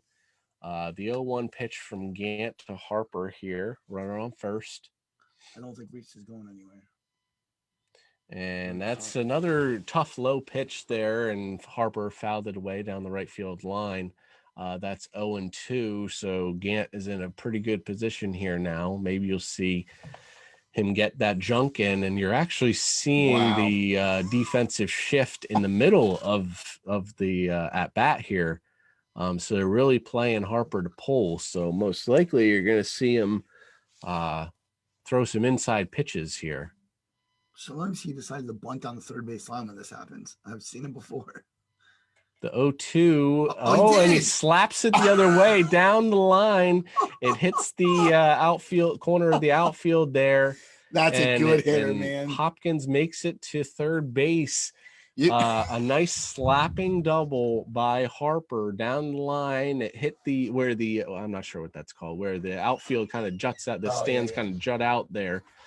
So Williams had to go run, get the ball. That probably let Hoskins make it to third base. So that is second and third now. Shot. A great opposite field hit there, Joe. Oh yeah, and see, and people will criticize him because he strikes out a lot and he makes all the money. But Bryce Harper is a smart baseball player, and he does things.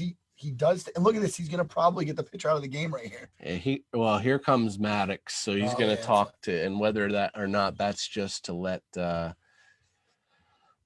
some bullpen help get ready. Right. Get somebody warm. I just think that it shows you that it's a little thing, but you poke a ball down the left field line like that. Hey, you watch Ichiro for years. Yeah. The great slap hitter and a guy that could handle the bat. Bryce Harper's just not a home run hitter. He's a very good hitter, and he proves it right there. What a heck of an at-bat that was. So Mike Maddox, pitching coach for St. Louis Cardinals.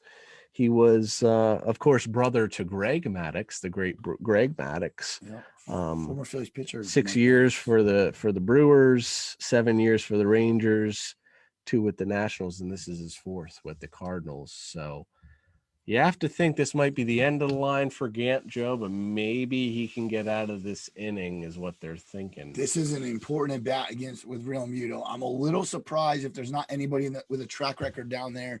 Guy's hitting 311. He's got 2 dingers and 9 RBIs. They're kind of playing him.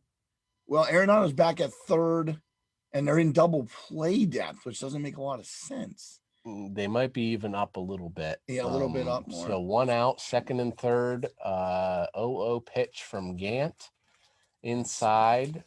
His sinker there. 1-0. Do you think maybe they're getting we haven't seen a bullpen shot.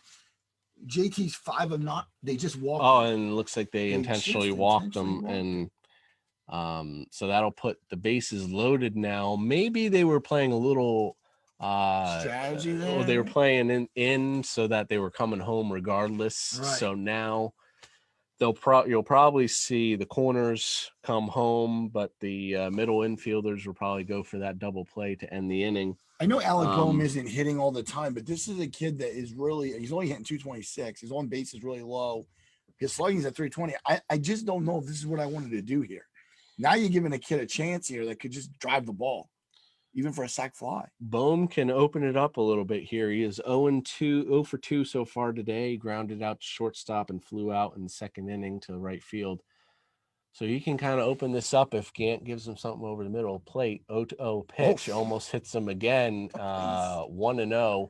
Finally, 21. And there's Andrew Miller, left-hander, longtime reliever. Former Indian.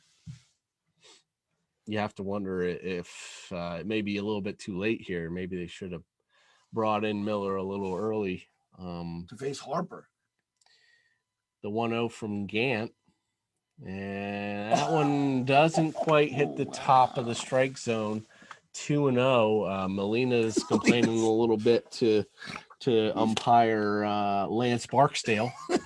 He might be saying, Blue, where's that at? Because that was a good pitch. 2-0 from Gant. And that is a changeup over the middle of the plate and a huge swing from Boehm. That's to left center there. That'll be enough to be a sac fly to get Hoskins home.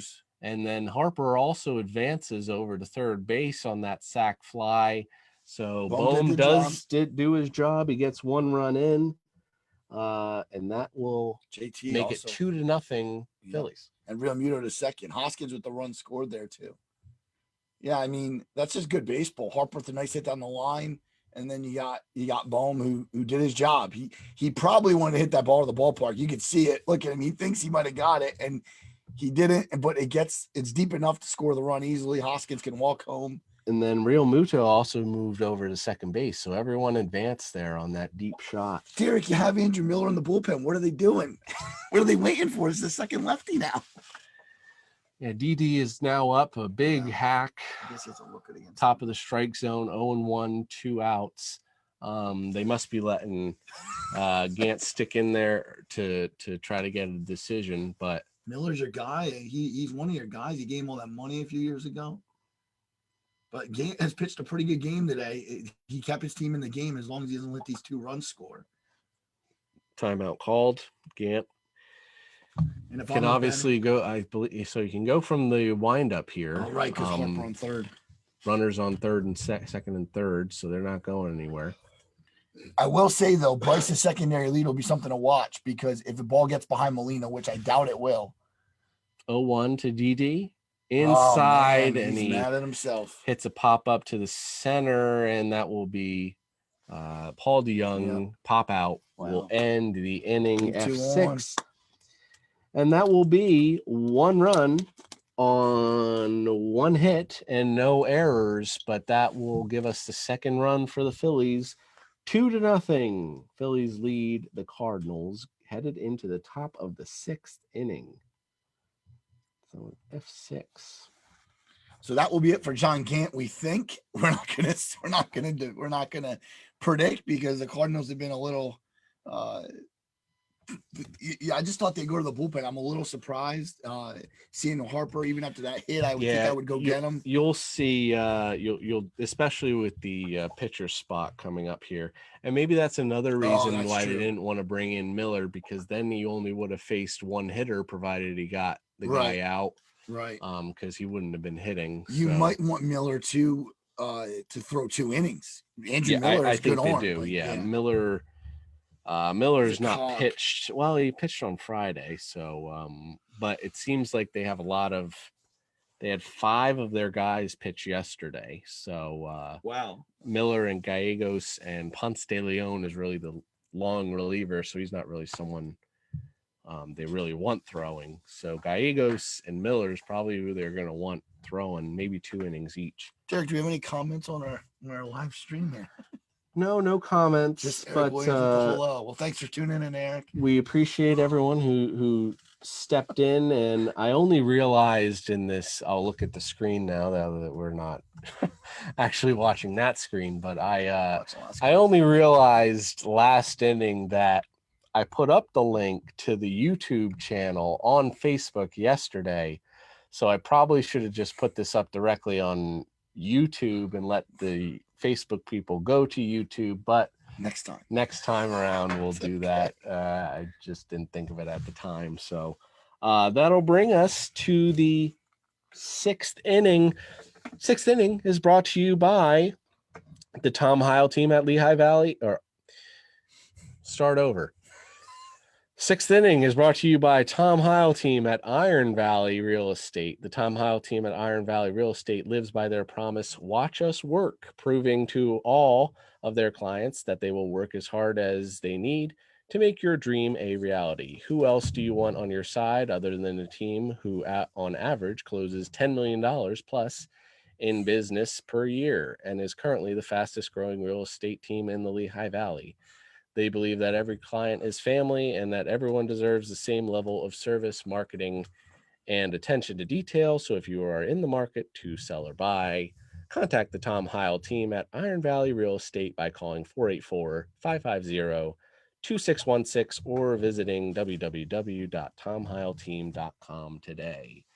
Top of the 6th inning, we will start with a pinch hitter. I didn't quite get who that was. Josh, as I was reading that. Josh Nogowski, I think his name was. Nogowski.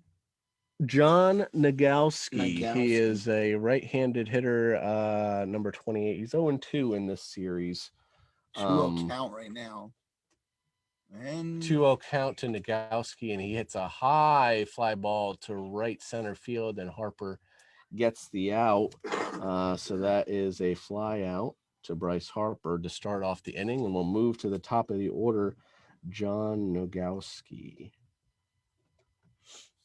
Aaron Nola now at 67 pitches, Derek, 3 shy of 70, and he's still in good. I could see him going.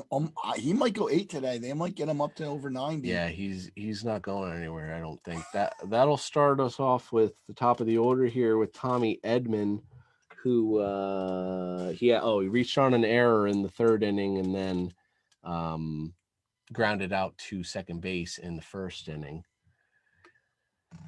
So this will be his 3rd at bat. First pitch was a ball. 0-1 to Edman. This is it, Joe. Top of the order here. Yep, you got to be they careful. Really got to get started. For the Cardinals, of course. Yeah. The 1-0 to this is a biased, unbiased. Yep, I've done my best there. I've done my best. So that was fouled off by Bader. Right back to the screen. 1-1. Oh, excuse me. Yeah, this is Tommy Edman. Bader. Yeah, Bader's on the IL right now. The 1-1 to Edman. Outside, fastball miss. Oh, that was probably more of a. Derek, do you still see what Noah's trying to do, though? I keep seeing it. He's really trying to work off the plate. He's trying to get him to chase. He's not trying to throw the ball over the middle. No. He's trying not to get that home run ball we keep talking about. 2-1 from Nola. That one's over the middle, but he misses it. And Gene Segura throws him out. Ground ball, and that will bring us. That has 2 outs now. That'll bring up Paul Goldschmidt. Man, Joe, this middle of this lineup is really struggling. Only one hit still so far today. For Phillies fans, I don't think I want to go to New Busch Stadium and see them again that quick. So, yeah, they're still a really good team, though, and they'll be fine. They're still my pick to be with the Brewers in the Central. So that another very quick inning potentially here. We have Paul Goldschmidt is up. First pitch is just outside. Fastball misses 1-0.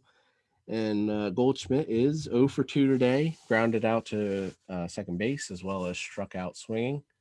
He's hitting 246 on the year. Yeah, surprised he only has 1 home run today or during the season.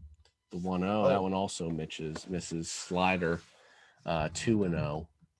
This is probably something that Goldschmidt could probably lock in on. Yeah. If he's looking for maybe a fastball down the middle. What a big inning this is for the Phillies too, because you got to think about it. You shut them down here, you go and hit in the bottom of the sixth, and you can add on. Something they haven't done to do this The season. 2-0. That's a good. That pitch. one also misses Oh. inside 3-0. What did I miss? Joe, Eric Williams asks, what are your thoughts on Matt Moore's start last night? And maybe I'll bring up what's the how long is the string here for Matt Moore? Oh, Matt Moore is what he is. There's a 3-0 pitch down the middle, and Goldschmidt's swinging, and he lines it down the right, left field line for the foul ball. I think the Phillies are trying to protect Spencer Howard, Eric. I think that's what they're trying to do, but I think they're going to have to stop doing it, and I think they're going to have to just give Moore a couple chances. And I think by the beginning of mid-May, I think we see Spencer Howard in the rotation. The 3-1 from Nola down the middle of the plate, and Goldschmidt misses again. Fair ball down the left field line, and a great throw by Alec Boehm across the diamond. Defense off it, Eric. And that is the end of the inning. A great play by Alec Boehm to end it, to keep that one hitter going. And that is, once again, no runs, no hits for the Cardinals. They have not had a hit since the second inning. If it wasn't for Yanni and Molina's single, we could be talking about a no-hitter right now, Derek. So that, yeah, that is a 6-3 out to end it, and that'll move us to the bottom of the sixth inning, the last one that I'll be the play-by-play for. I'll say real quick, Eric, too. Also, just going back to his question. I really do believe that Matt Moore can still be an asset to this team out of the bullpen if they need his arm there, or he could be just a long man at AAA and bring him up. But the guy pitched in Japan last year, he had a good season. This season not starting off so good for him, but I do like his arm. But he really has had a tough start. So I want Spencer Howard up here for Phillies fans out there. So as I said off air, and we can dive into it now, do we think there's any chance? I haven't heard any rumors out there, but do we think there's any chance maybe a reunion with Cole Hamels could come back on, or a Rick Porcello is also a name for the Philly fans out there, pitched with the Mets last year, who could potentially come on? Both guys make a lot of sense. Hamels has a lot of back problems. I don't know what, unless he gets a physical and all that stuff, I guess they have to do it, but it's gonna depend on his health. And Rick Porcello is a guy that's a Jersey guy. He pitched for the Mets, Red Sox, Tigers. Dombrowski knows him well. Yeah, I would say don't rule anything out, because Chase Anderson and Matt Moore aren't playoff pitchers. And once we, if the Phillies get there, they're going to need guys that have veteran arms and good track records. But I do like Chase Anderson. I'm not going to lie. By the way, did a little tidbit I found. Did we know that Nola, also short for New Orleans, Louisiana, and he was from Louisiana. Was just a fun. He went to LSU. Yeah, went to LSU. Yeah. Little tidbit I found. His obviously, the Padres. I think the New Orleans Pelicans kind of go by. Nola, the abbreviations. Yeah, go by that now. But what a play by Tommy Edman, Derek, early in the game. I think we're obviously seeing the end of John Gant here. He will finish the game with 5 innings, 5 hits, 2 runs, 2 earned, 5 walks, and 5 strikeouts, 1 home run. He's in line for the loss right now. Andrew Miller is going to come on, big lefty. ERA of 9 and 5 innings, gave up 5 runs. Gene Segura is leading off. He's starting off 0-2. You're probably going to see Andrew Miller get a couple of innings, provided he doesn't get blown up here. He's facing Segura, Moniak, and the pitcher spot, who's probably still going to be Nola. I would be shocked if it's not. The 0-2 from Miller, that was right over the middle of the plate, and it's crushed by Segura, but he didn't quite get all of it. Probably about 370 to center, and Segura just missed it. Fly out to center field, and that'll bring up Moniak. Carlson made a nice play on that ball. He had it the whole way. This is why the Cardinals are going to bring Miller, or why Miller's in the game right now. He's going to shut this down, or he's going to try to shut it down. Yeah, I think Nola bats. I think you got to give him at least one more. I would even maybe say you got to give him 2 more. That would be pretty shocking if he doesn't. So that'll bring up Moniak. The 0-0 from Miller is down the middle of the plate for a strike. Mickey's looking for his first hit this year. He's right now for 6.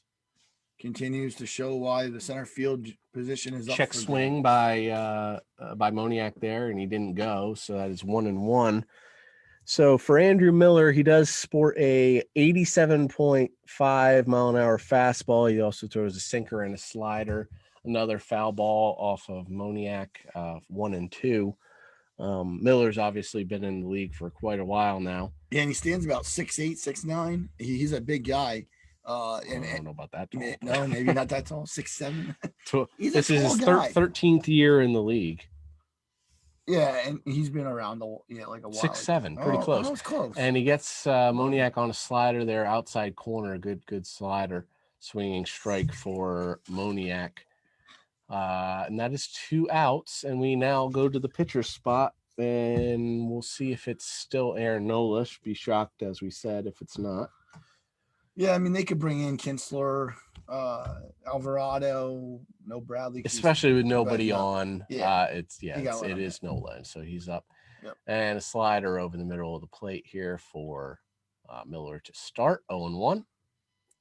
Nola's 0-2 with a strikeout and a ground out to second base. Another slider over the middle of the plate is Andrew Miller. That puts him up 0-2 in a very quick inning so far. Yankees at one time. Yes. Because him and Girardi might have been together actually, because they just showed him laughing. 0-2. Another one fastball over the middle off the end of the bat. DeYoung gathers, throws to first in time to get Nola to end the very quick bottom of the 6th inning. Yes. No runs, no hits, no errors for the Philadelphia Phillies. And the score remains 2-0. It's a pitcher's Phillies. duel there. Pitcher's duel indeed. So we'll switch off here, Joe. Okay. Back Derek, to the play-by-play. That was a wonderful job, Derek. Wonderful job. Yes, for those that don't know, that was my first play-by-play. So yeah, I've done some amateur stuff, so it's it's kind of just about getting it back on the bike, as they say. right. But I know, very well done, and it's been fun this afternoon. I hope our listeners, and please watch on YouTube, and we're going to share away. We have another show coming to you this coming week on one of our normal ones. We want to do more of these. I want to know, you want to hear Yankees game, you want to hear Mets game. We want to do some games this year, and we figured out a spot and everything. So we might, as long as we can get the game, we'll be able to do it, hopefully. Yes, feel free to let us know if there's a game that you want to see. Maybe the next next person that throws us out something. Yeah, we'll do a game for them. And Eric, you don't count because you've been listening all day. Unless you give us another team, Eric. Yeah, we'll try to. Provided everyone enjoys this, I hope you're enjoying it. We'll try to really delve into different teams. Yeah. We just thought it was something else that could be done. We're having fun with it. Yep. So I will say, yes, so Andrew Miller, 72% of the time he'll throw a slider. His slider, and then 27 is his four-seam fastball. So he really relies on those two pitches. I think his sinker is also, it's technically might be a sinker, but yeah. So that'll move us to the top of the 7th inning, Joe. Top of the 7th inning is brought to you by Robbins Rehabilitation West. Robbins Rehabilitation West is a local family-owned outpatient physical therapy company who has a passion for movement and an eye on health. Every day they focus on helping individuals get back to the things they love without the side effects of medications, injections, or surgery. If you are having pain or aren't moving as well as you would like, they offer a free 30-minute screen where they will get to the cause of your issue. Please visit www.robbinsptwest.com/screen to learn more. And Aaron Nola's had a bunch of zeros the last 3 innings. He's only given up 1 hit and has shut out the Cardinals so far. And he's gonna face it's going to be Arenado to start the 7th. Yep, third baseman Nolan Arenado. Their big prize trade, actually. It wasn't even a signing. It was a trade. Well, we have a winner. Charles Gano says METS Mets. That's who he wants to see. Big surprise. So maybe we'll come out. For those that don't know, I will be going on vacation, so we'll be taking a little break from Time Out with Derek and Joe, but we'll be jumping right back into it. So maybe for a May game, we'll jump into the METS Mets. As long as it's not like the Pirates. Wow, that ball is hit into like no man's land. Segura made a really nice play as he went back on it, and Harper gives him a little high five. That's one out and a big out for him. Might be the last time we see Nolan Arenado this afternoon. The way things are going, I would have to say so. I don't see this lineup really turning anything over. You know, here comes Yadier Molina, the veteran catcher, and the guy who nobody thought would go back to St. Louis. And here he is in the Redbird uniform. He was 1 for 2 today, single in the second. Derek, he's the guy that prevented the no-hitter. Yeah, and maybe he can get this spark into the lineup here. They need something, Derek. Arenolo's sailing. And that looked outside, but it was a strike. So Nola got the benefit of the doubt on it.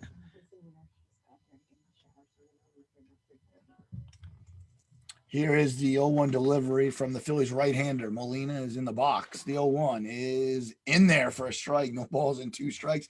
That was clocked at 92 miles an hour. Arenola is now at 79 pitches, so he is still pretty. I don't know if I make him go too much to over 100, but I think he's got to be 20 to 20.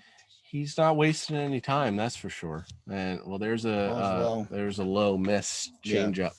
Yeah, the ball's low there. 1 ball, 2 strikes.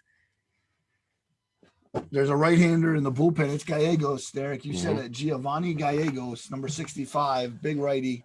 I think that might be the plan. They might be going 2-2. And if the pitcher's spot comes up, maybe they'll take him out. But Molina just served that second base, but Segura was all over it, and that's the second out of the inning. Nice play by Gene Segura, just staying back on the ball. So fly out, ground out, and here comes Matt Carpenter. And Derek, this guy's got a hit here. The Cardinals need him to hit. What is he so far today? 0 for 2 with two strikeouts. He's not hitting. No. I don't know if he's going to start. 0-4 in the series. Yeah. Once I think he's going to head right back to that utility role. Maybe change it up, wear some batting gloves, do something different. He's in there. The left-handed hitter, and here's Nola's pitch, is a fastball for a strike. That one only at 84, so he took something off of it. It could have been a 2-seamer. Again, it's real tough to tell, not being live at the stadium. Pitchers duel in Philadelphia today. Sunny skies. 0-1 pitch is fouled back. No balls and 2 strikes. 92-mile-an-hour fastball from Aaron Nola. Could be the end of the inning already here, Joe. This is a fast moving right along. Yeah. And this has got to be easy for the Phillies to hit because they keep on getting good opportunities to hit, That's a ball low. Good job by Real Muto as it skips away a little bit, but nobody on base. 1 ball, 2 strikes to the Cardinals' second baseman this afternoon. Yeah, he laid off of that one, and man, what is he looking for here? It seems like everything's been going all over the plate here for Nola recently. I would think this could be a curveball. He's been able to buckle them a little bit, the pitch. And there it is. And he got him. Oh, my gosh. Swung right on top of it. Yep, he did. And that's the inning. No runs, no hits, no errors, nobody on base. We move to the bottom of the 7th. It's 2-0 Phillies. On the Derek and Joe. Timeout. It's Derek and Joe. Well, so once again, we appreciate everyone watching on Facebook. We'll get it up on YouTube next time, live for everybody. But I see some Yankees out there. Mariners at 10 o'clock. Yeah, I don't know. It'll have to be a Mariners at 4 o'clock. So we'll Who's see. that? Mom said that. Oh, Marianne, come on. But- That's a little crazy. 10 o'clock at night. Yeah. That would- Mariners at 10. Yeah, we can't do that. No, that would be late. I got to get my beauty rest. That's But funny. this is relatively quick. We're only at about 2 hours now. We're in the bottom of the 7th inning as they sing God Bless America and take me out to the ball game, of course. Yeah, they're going to do that. All right. Buy me some peanuts and Cracker Jacks. Still one hit for the Cardinals. They are only Yadier Molina has the hit. Once again, we'll mention they're probably going to stick with Andrew Miller here, and then probably Gallegos will come out. Nola is only at 85 pitches, so maybe he'll go the 7th or the 8th into the 8th inning here, and then maybe bring out. Neris just pitched last night. No, it's gonna be, I think, a combination of either Maybe- Brogdon and Alvarado or Kinsler and Alvarado. I would think Alvarado is probably gonna get the inning. And then we're gonna have to fasten our seatbelts because he doesn't know how to throw strikes sometimes. So we can, we gotta, it'll be interesting to see what happens. I do think Noah comes out for at least one more though. Yeah, so the last time Alvarado was out there, he threw 12 pitches on Tuesday. So, I mean, they do play straight through now. There's not a day off. They were in like a 27-game stretch. So they play, we said, the Giants the next 3 days. They go to Colorado, I think we said. Yep. And then they go to, and by the way, St. Derek, Louis. I don't mind Colorado because it's only an 8:30 start. I hate the West Coast, Derek. No offense, because your Mariners always play those times. They might actually be 9. I think their games start. Oh, it's like 20 and 9. Yeah, sometimes 20 and 9. But I will say, where is Brad Miller? He just doesn't get much playing time. It doesn't seem like. Well, it's tough to sit Segura and Bohm. I mean, Yeah. you could maybe give Bohm a day off once in a while, but I think they need to keep him in there. Hoskins would be a guy to get off his feet once in a while. You could use Knapp at first, Real Muto, or like something like that. But Brad Miller is going to play your first, second, and third if he's in there. He's had a couple of bats, but not too many. Maybe look for Brad Miller to He might pinch hit. come in to pinch hit in this next half inning. After Nola comes out here again. We have Who made the last out? Let's see. It looks like it was Nola. It's Oh, gonna be okay. McCutcheon. Okay, so Yeah. unless they score a couple runs here, then maybe you'll see Coonrod come out. Oh yeah, Coonrod's another one you could see. Oh, he's on- Jojo Romero did pitch yesterday a Yeah, he bunch, so pitched he's probably not yesterday. going to come out. I would say Velasquez, Hale, and Romero are probably not going to be used And they're unless the they long need to. men. Yeah, they're the three pretty much long men they use out of the bullpen. A little bit of extended break here as we they did this the national anthem, and now they did the take me out to the ball game. We have a change for the Cardinals. Looks number 0. Got two. Oh, that's Williams in right field now. And number 0. Number 0 is Austin Dean. Austin Dean's out there, Yep. and it looks like left. And then Gallegos is a new pitcher, the right-hander, and Edmonds in the infield now. So we got the changes, Derek. Yes, Tough to do sometimes. We got it. Dean went to Left? right field probably. No, he's in left. Oh boy. Yeah, because Yeah, the they're scoreboard all they close. showed. Yeah, Dean's in left. Oh, and then they moved Williams To right. over to right, and then Yep. Edmund came into. So the batting order might not be too crazy. We'll have to catch that though. Strike 1 to McCutcheon. Gallegos is a hard throwing right-hander, veteran guy out of the pen. He's in the stretch with nobody on base. 0-1 pitches down low and skips away from Molina. 2.25 ERA so far this year for Gallegos. He throws a 94 mile an hour fastball. He also has a slider, a changeup, and a curveball. He's usually the setup man for Alex Reyes for the Cardinals. Andrew McCutcheon hitting 174, and if he doesn't start hitting, Matt Joyce is going to get more starts in left field. Oh, that swung on and missed, and I don't even know if he saw that. 1 ball, 2 strikes to McCutcheon. McCutcheon, an older player now. He's a heck of a player when he was younger, but he can still help the team. And then he had a pretty good year last year. 2 years ago towards ACL, and that really dampened the Phil's season. McCutcheon, Gallegos looks in at Molina. The 1-2 pitch to McCutcheon is hit on to Gallegos, and he has the ball, flips it over to Goldschmidt, and it's going to go 1-3 on the put out. So 1-3 on the out, and McCutcheon retired and brings up Reese Hoskins to the plate.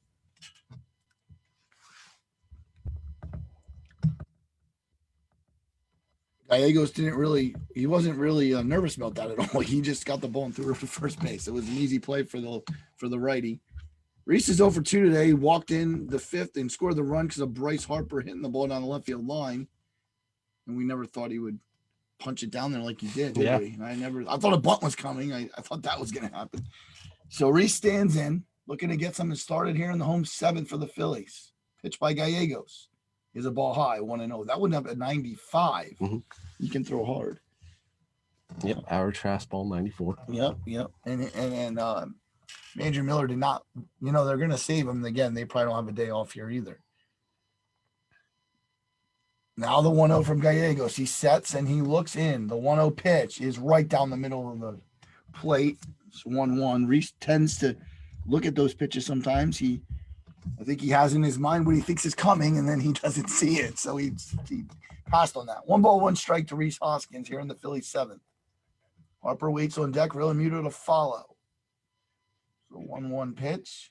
Gallegos fouls it back into the stands. 1 ball, 2 strikes. And Derek, we haven't said anything, but it is nice to watch baseball this year with fans in the stands.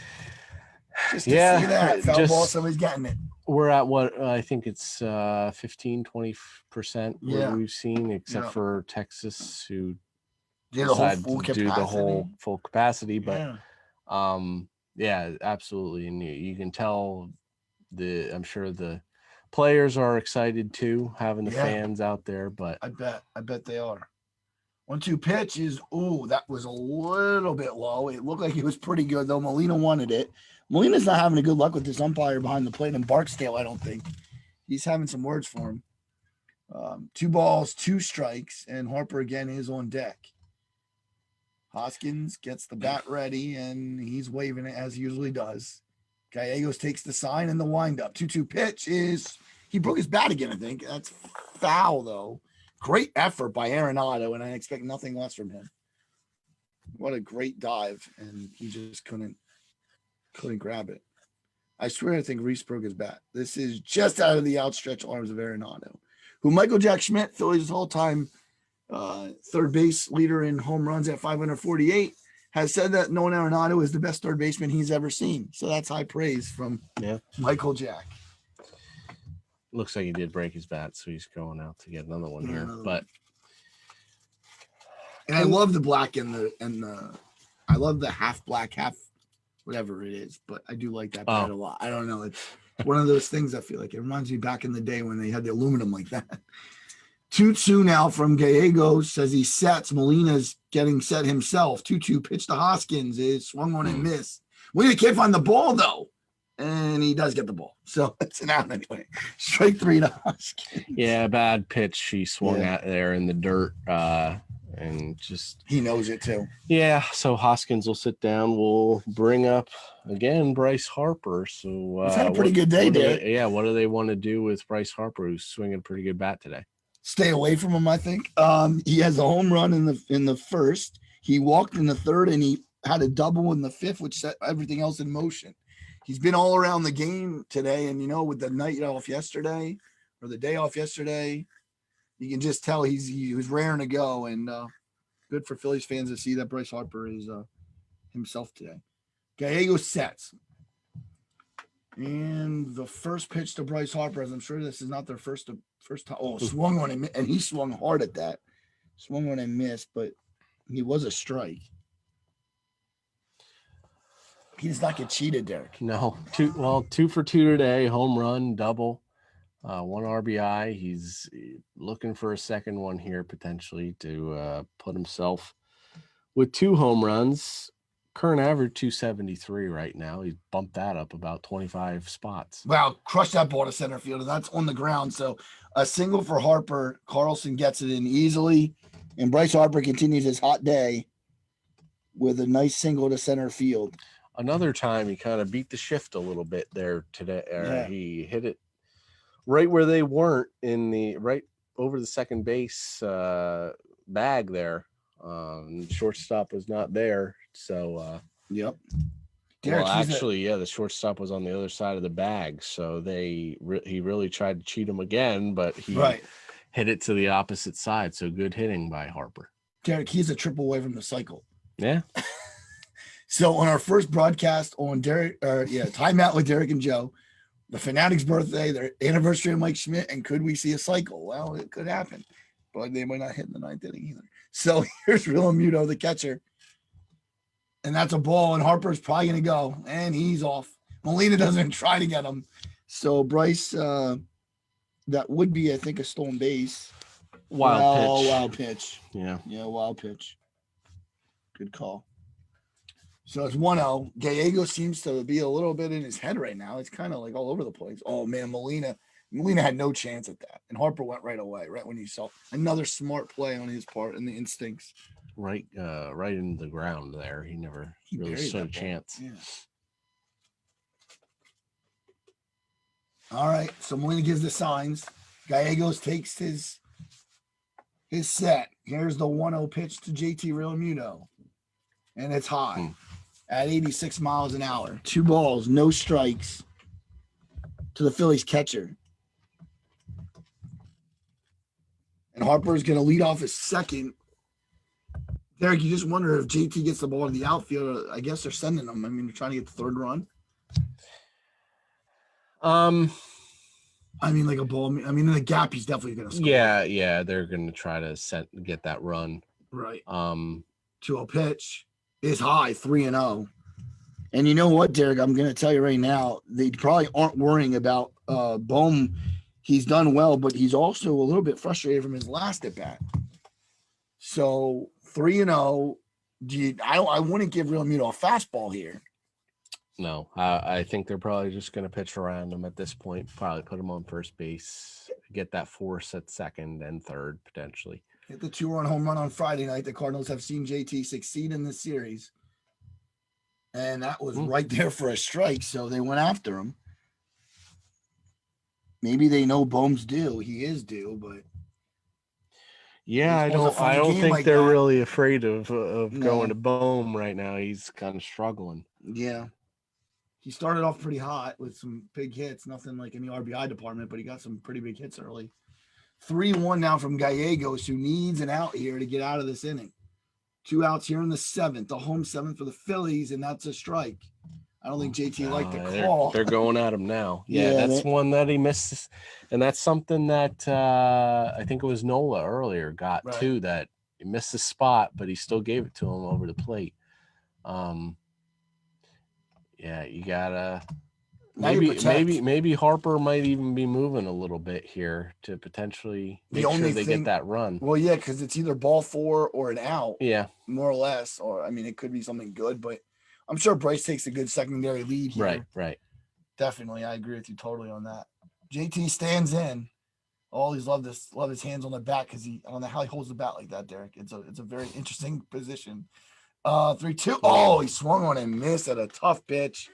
That pitch is down. That's ball 4, though. That's what he should be thinking, but he went after it. And that's the bottom of the 7th. The Phillies leave Harper on. Realmuto strikes out. And there was only 1 hit in the inning for Bryce. We now go to the top of the 8th. After 7 in Philadelphia, it's the Phillies 2 and the Cardinals nothing. So we'll jump around the rest of the major leagues and give you some scores here as to what's going on. The Diamondbacks and the Nationals, 3-1 Diamondbacks, middle of the 7th inning. Obviously the Phillies are up 2-0 going into the 8th. The Rays are defeating the New York Yankees 3-2 in the bottom of the 7th.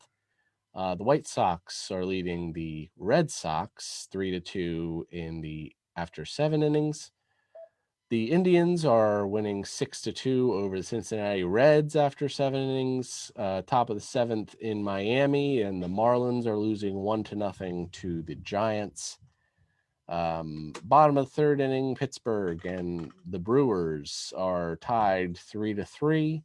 After 3 innings, the Blue Jays 0, Royals 0 after 3 innings. the Orioles 0 and Rangers 0, and then the Mets and Rockies just started their first inning, zeros on that board. Heading into the 8th inning will be the last time. We are sponsored by St. Michael the Archangel School in Bethlehem. You want the best for your child, and we want the best for our students. At St. Michael the Archangel School located in Bethlehem, we provide a challenging and individualized curriculum based in faith to develop the whole child. Visit our website to learn more at st-mikes.com. That's st-mikes.com.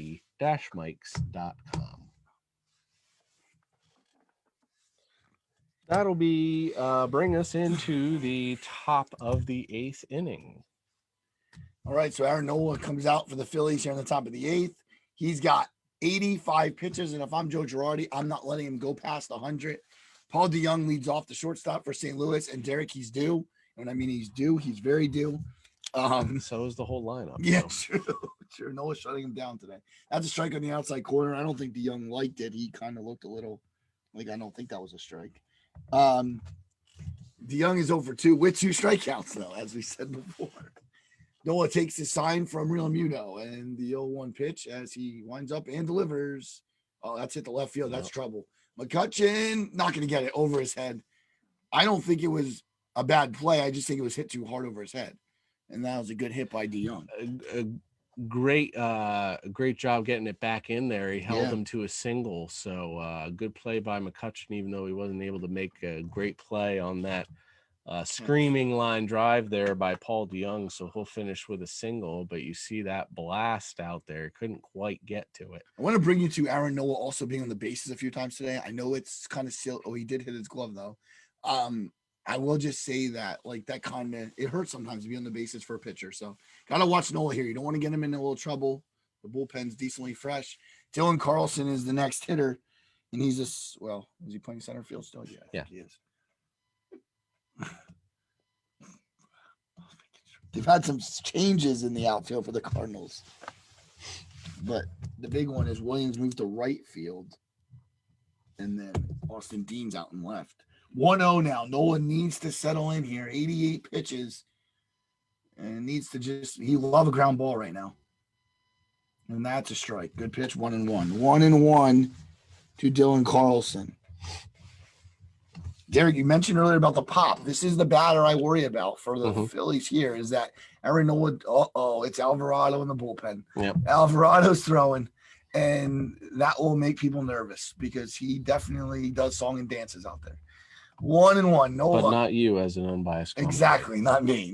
The Phillies faithful out there. 1 ball, 2 strikes. 1 ball, 2 strikes.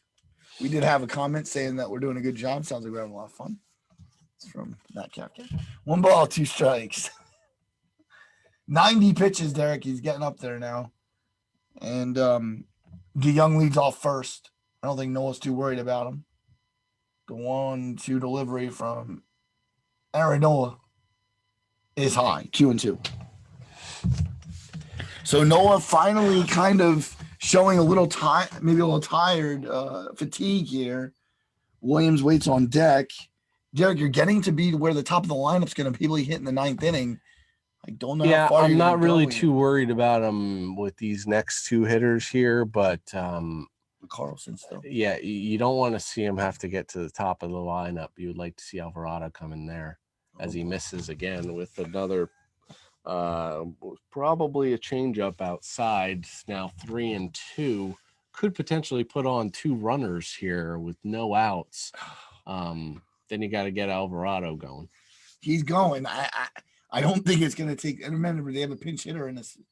The batter after next. Williams is left-handed, right? I think Justin Williams is left-handed. 3-2 pitch from Nola. He needs a strike here. He gets one, but Carlson hits it in the outfield. Moniak has a beat on it. Missed that one. And that's the first out of the inning. Yeah, he just missed it. That was a nice shot by Carlson and tried to lift it. Here comes Justin Williams, who's now playing in right field. He started the game in left. No one down in 93 pitches. And this isn't the last game of the year. We're only in April. I don't understand why he's not out of the game right now. I know you can. I mean, he's 7 away from 100. Well, so he threw 84 in the first start, 92 in the second start, and 93 today. So he's probably good to bump up to 100 if he felt like it, really. So Last batter. You would think if he gives up another hit here, maybe, or they might let him go through the end of the lineup here and then the top potentially take him out, because you have to think he can get out these next 2 hitters. Ball one outside, and I don't know who the next hitter is, and I think it's a pinch hitter, or is that actually where that should be where Dean's spot is? Okay. Yeah. So Nola now taking his time out there, taking some deep breaths. 1-0 to Justin Williams. Derek, he's a young player. I don't know much about him. He stands pretty tall. He's a pretty big guy. Does have a home run in this series. Hit a home run yesterday. 2 for 7 with a home run in the series, not including today, of course. His stature reminds me of Gary Matthews Jr. a little bit, if you remember him playing. Kind of reminds me of him a little bit. Maybe not the greatest comparison, but he kind of does. 1-1. Noah looks in at Real Muto. Looks for a big out here in the 8th. 1-1 pitch is outside. He is consistently going to the corner and not hitting it. Would that be fair, Derek? Yeah, he's got to start throwing at these hitters here. He's trying to paint too many of the corners here, and I think he has the stuff to get these hitters out, so he has to really start throwing at them here rather than trying to dance around. Edmund and Goldschmidt will hit in the 9th, it looks like right now, if not sooner. Pitch from Nola is swung on and missed. 2 balls and 2 strikes. That looked to be the changeup because it was only at 77. Probably curveball. They swung over top of that one. Yeah, he definitely. Yeah, just missed that one. Didn't look like he was looking for a curveball. It was pretty far out in front. Yeah, I wonder if they do it again. You just wonder if they go back at it. You know, Caleb Cotham has not been out to the mound today, the pitching coach for the Phillies, because he hasn't really needed no reason to, really. 2-2 pitch. Oh, we got him in the corner. Nice pitch by Noah Williams. Looks a little disgusted. That's his 9th? Is it his 9th strikeout? Wow. 9 Ks for Noah today. Big out. And is it Dean, Derek? Should be Dean. Should be Dean. Should be up. Austin Dean is right-hander. Left fielder now. He is 0-2 in the series so far. He's gotten 2 walks. So now 98 pitches. You got to figure this is the last batter. I would just have to think they don't want him to go too far over 100 right now. That's a ball outside. Dean does have some homer potential. So he's hitting 222 this season. He does have 1 home run. But he does hit a bit of home runs in the minor leagues. So he has that potential. So be careful here. 1-0 from Noah is fouled to the right side of first base. 1 ball, 1 strike, and right at 100. We're on the 100 pitch right here. You have to think this will probably be the last batter for Nola. If he gets on or if he gets out, he's not coming back for the 9th inning. I don't think he will be. Not with his next scheduled start to be in Colorado.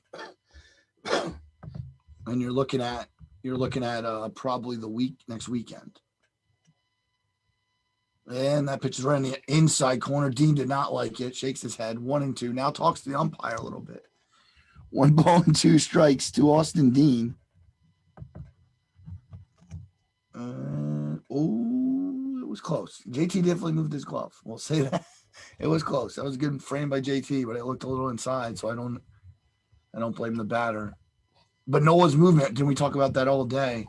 Here's his 102nd pitch of the afternoon. 1-2 pitch. Got him. Nice pitch. That's his 10th strikeout, and Austin Dean goes away.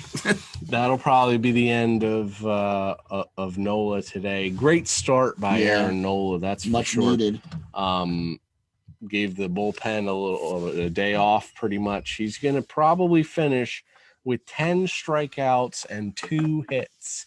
A great start from Aaron Nola, and we're probably going to see Alvarado when we start the bottom of the 9th inning to close it out, or the top of the 9th inning to close it out. No walks. No walks No either. walks. No. And I did say to my dad off earlier this morning that he needed to have a game like this because I thought that Aaron Nola was flirting with being talked about as being the number 2 guy in the rotation because Zach Wheeler is coming out pitching pretty good. But Aaron Nola has now again, I think, cemented himself after one of these big starts.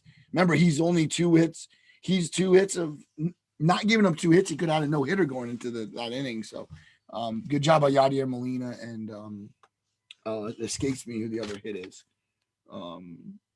Molina in the 2nd, and it looks to be it was in the 8th. It was DeYoung. Yes, So Molina and DeYoung, the 2 veterans, get to Noah for 2 hits, and again, a much needed start by the Phillies ace. So once again, we appreciate everyone listening on and watching on Facebook. I will put this out on YouTube. However, I didn't get to put it up. I miscalculation. Next time, for those watching, what I'm going to do is put the link to the stream on YouTube up on Facebook. So you just click on the link, it'll take you right to YouTube, and that's where we're going to be up on. For some reason, it gave me the option to do Facebook and YouTube, and I did Facebook, but I shouldn't have done Facebook. I should have done YouTube, but that's fine. No worries. But we appreciate everyone who is watching. We're just about through this game already. We're 2 hours, 25 minutes in, and we are headed to the bottom of the 8th inning. Yep, and Alec Boehm is going to be the leadoff hitter. He's flied out to right, grounded out to short, and flied out to left. So if he flies out to center, there would be three positions he's flied out to today. Down to 220. Talking about him, sorry, but are they talking about him coming back for the 9th inning? I mean, again, I guess you can argue it. Down to 226 is Alec Boehm, and Tyler Webb is going to be coming in to pitch for Gallegos. He'll be batting 5th. Tyler Webb is a big lefty, averages 89.8 on his fastball. Also has a sinker, a changeup, and a curveball. And Boehm takes his first pitch out to the right field side, but it's out of play. 10.13 ERA for Tyler Webb in 8 games, 0-0 record in 5.1 innings, and a 238 average for opposing hitters. Another foul ball, right side, 0-2. Aaron Nola, we haven't, of course, gotten the word or seen anything like a handshake or a high five from the coaches, but we tend to think he's done. But if not, he has not walked the batter in 8 innings, and that's impressive. Especially for a guy that does walk batters usually. That ball's in the dirt, 1 ball and 2 strikes at 79. Looked probably like kind of looked like a sinker almost. It was down. I mean, yeah. I want to say between a sinker and a slider, but didn't move too much. So Baumlichter's first hit today, 1-2 count. Has a sac fly though, one of those runs, and that's high, 2-2. I can see why Webb is struggling. He's very erratic. He's not really around the plate here. He's all over the plate. Takes a sign from Molina. The 2-2 pitch to Boehm is hit to left field, and it is hit well to left field, but it's hit right into the glove of Austin Dean for the first out. So a tough afternoon for Alec Boehm, but he will have a lot more chances in this lineup this year. Yes. Well, we'll talk about that. yeah. Yes. Retirement today of Jay Bruce, former Philly, former Met, former Red, former Indian, former Mariner, currently playing for the Yankees. He did make the team out of spring training, so it's a little odd to see that he was on the team and now he has retired, but great career for Jay Bruce, most well known for a Cincinnati Red, a great sliding catch in foul territory there by Austin Dean on the first pitch swing against Didi Gregorius. Yeah. That is 2 outs now for the Phillies in the bottom of the 8th. Yep. And Jay Bruce actually was a really good player with Cincinnati, as I think that's where he started his career, if I'm not mistaken. And he did a good job at many places, like we said, and helped the Phillies out in a couple different couple, 2 seasons, I want to say it was. But here's Segura now, the shortstop, who's having a good day. He's one of the reasons the Phillies are in the lead right now, because he's got a double, he's single, and he's flown out. But so 2 for 3, and Segura's laughing. He's always very, very, very humorous. He always has fun. And that ball, he wanted to swing, but he held back. Yep. No. But it's a strike, Check right? swing. Oh, Yeah, check. you went on that one. Home plate called that one. 1-1. We still have not really received any indication that Aaron Nola is standing up by the bat rack right now. I feel like he might be coming back. I don't know. Normally you see them with a jacket on or something Yeah. like that. So It's a little chilly. It would be weird to see if he's not, or if he is coming back in. It would be weird to see him not wearing that stuff. Segura, a miss there to Segura, 3-1. I wonder if they told him he's not hitting. Like maybe they just told him you can go pitch, but we're not gonna go. We're not gonna make you hit again because it's coming up. Yeah, It's true. Moniak next. Yeah. He might have said to Moniak, "Listen, I want to pitch, so you better get a hit or get out, whatever it is." Segura walks. I'm sure he didn't say that. No, I know. I probably didn't. I was just thinking If I will say probably if he's hitting, he'll be taken out. But if he might let him start the inning, if he doesn't get a hit, this though. guy though, yeah, it's hits of Moniak and this guy are kind of, well, you know what? You never know. He has had a tough. He just got called up at City Field Thursday, I think it was, when Hazley had to leave the team. So he hasn't had a lot of at bats, and they throw over to Segura, which I'm not sure why. Oh, it's Neris in the bullpen for the Phillies. Hector Neris, the big right-hander. He did just throw yesterday, but not too many pitches. I believe it was 17 pitches yesterday. But Noah's still stretching. I just saw Noah stretching in the dugout. Moniak fouls that off down the first base side, so that's 0-1 to Mickey Moniak. No, I think that's what it'll be. If he's forced to hit here, then they'll pinch hit for him. But if he has to hit, then or if he doesn't have to hit, they'll probably let him start the inning at least. They have Napa and Torreyes. They have Napa and Torreyes from the right side. Napa switch hitter, Torreyes a regular right-handed hitter. They would be your 2 options probably with the lefty Webb. Here's the 0-1 from the big lefty. He's really worried about Segura. I don't think he's going anywhere, but again, this is baseball, and so it takes over 3 hours sometimes. Noah is getting a helmet, so maybe Derek's interesting. we can't figure this out, but it's definitely controversial. Yep. There's a strike. 0-2. Well, Derek, I think he's going out no matter what after seeing that. It seems like. Yeah. I think Neris is the backup and a good backup. Here's now an 0-2 pitch to Moniak as he steps back in the box. Still looking for his first hit this season. Yeah, and he's Moniak. Yeah. Oh, he swung and missed at that, and he's not happy with himself. Struck him out, Webb. Webb struck him out. No runs, no hits, no errors. But they leave one on base. We go to the top of the 9th, and as indications are that Aaron Nola may be coming back out for the 9th inning. Put his hat back on. You'd have to think here. His glove. No, he's going out. Now, we would have to think that if anyone gets on, they'll probably bring Neris in, but they're probably going to let him start it off at least. Here's the thing, and I will say this just because you got to look at what they got coming up, and right away you have the top of the order. If Edmund ground out, fielder's choice, and a ground out, Goldschmidt, and I don't want to say this because it's not fair to Neris, but Neris is also sometimes tough because he will walk guys. And all you don't want to do is put 2 guys on for Arenado right here. So I think that's why they're going with Nola here, because I think they realize he's had a great day and let him finish it off himself. This is how guys get. I mean, I don't know. It's baseball. It's tough. It's really tough to It's funny how Gabe Kapler comes in tomorrow because this is a situation that we had in Atlanta in his first season, and he actually pulled Aaron Nola at 66 pitches. Joe Girardi's going the opposite way here. That's the only reason I brought that up. So that'll bring us to the ninth inning, and our ninth inning is brought to you by the Tom Heil team at Iron Valley Real Estate. The Tom Heil team at Iron Valley Real Estate lives by their promise, watch us work, proving to all of their clients that they will work as hard as they need to make your dream a reality. Who else would you want on your side other than a team who on average closes $10 million plus in business per year and is currently the fastest growing real estate team in the Lehigh Valley?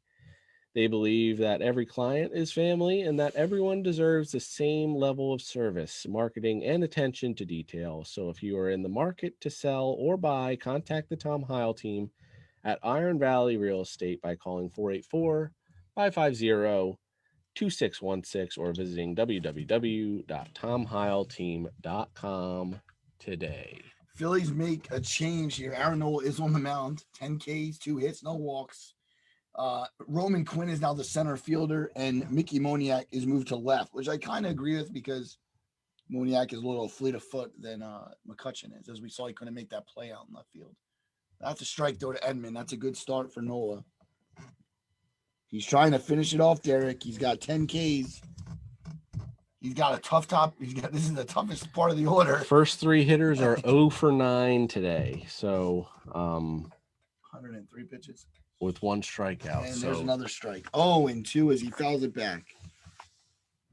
Phillies trying to win a series. It's the last time they did it was the first series against the Atlanta Braves as they swept them, and they're trying to take this a 2-1 series win it would be.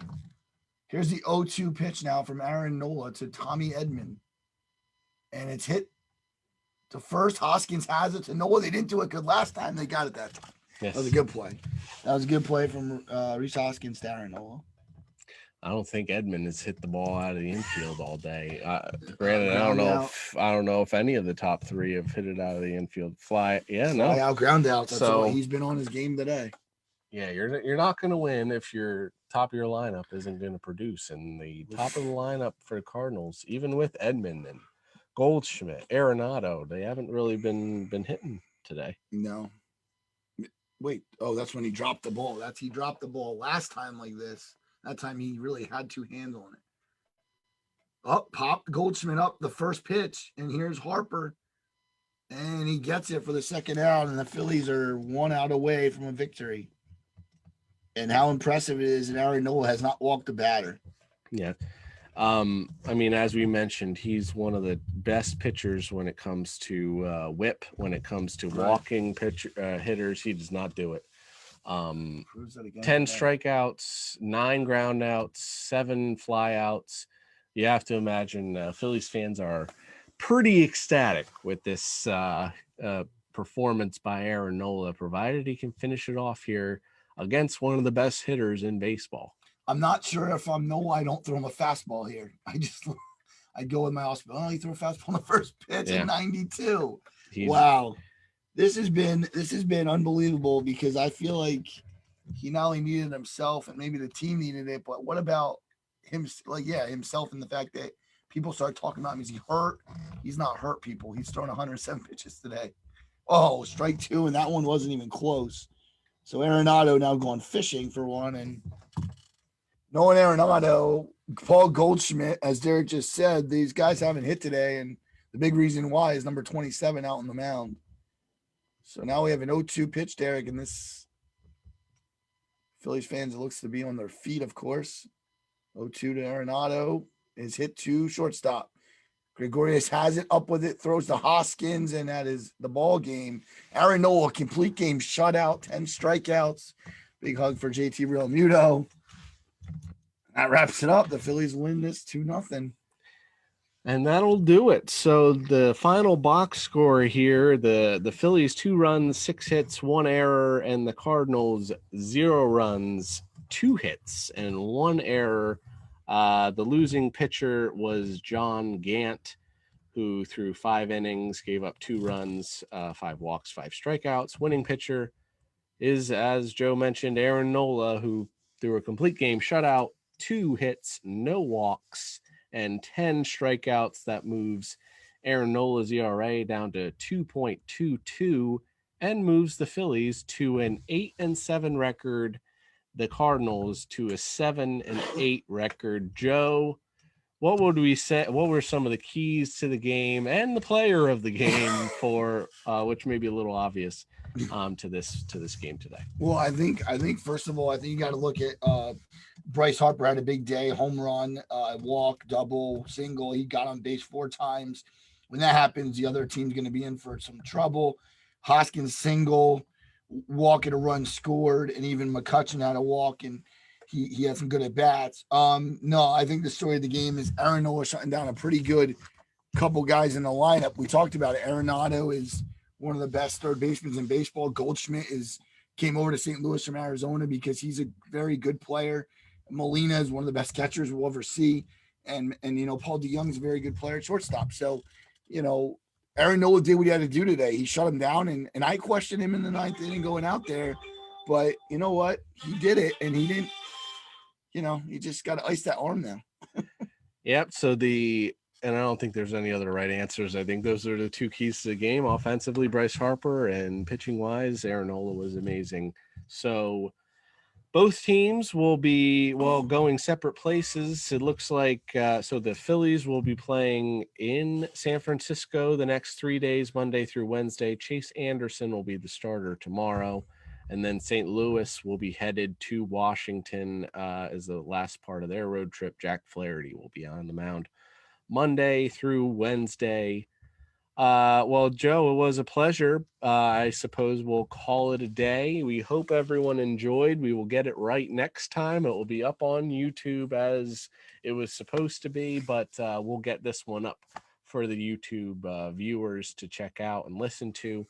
But final thoughts, as always, Joe. Well, it was fun. This is actually our first live show. People probably don't know it, but just to broadcast the game was a lot of fun. And keep commenting and liking, as we always say. And we have maybe one more show before Derek goes to his vacation, and then we'll be back at it with a really cool show coming up with a special guest in about 2 weeks' time. So stay with us. Love the support. We just love doing these shows, and this was a special one today, and it was really fun to do it. And feel free to check out the websites of all 3 of our ads that we were talking about, our sponsors today: Robbins Rehabilitation West, St. Michael the Archangel School in Bethlehem, and the Tom Heil team at Iron Valley Real Estate. We appreciate all 3 of them. And we appreciate you for jumping in, and everyone in the chat who jumped in to watch this game with us. We hope you enjoyed it. Please let us know if you didn't enjoy it. Let us know, or if there's another way you would like us to do this. We just kind of Joe came up with the idea. We ran with it, and so we have our first play-by-play baseball game here. And we appreciate everyone commenting. Don't forget to subscribe on YouTube, podcast platforms, Facebook group. Email us, timeoutderekandjoe@gmail.com. As always, everyone, thank you for taking time out of your day to spend some time with us. Stay safe and take care.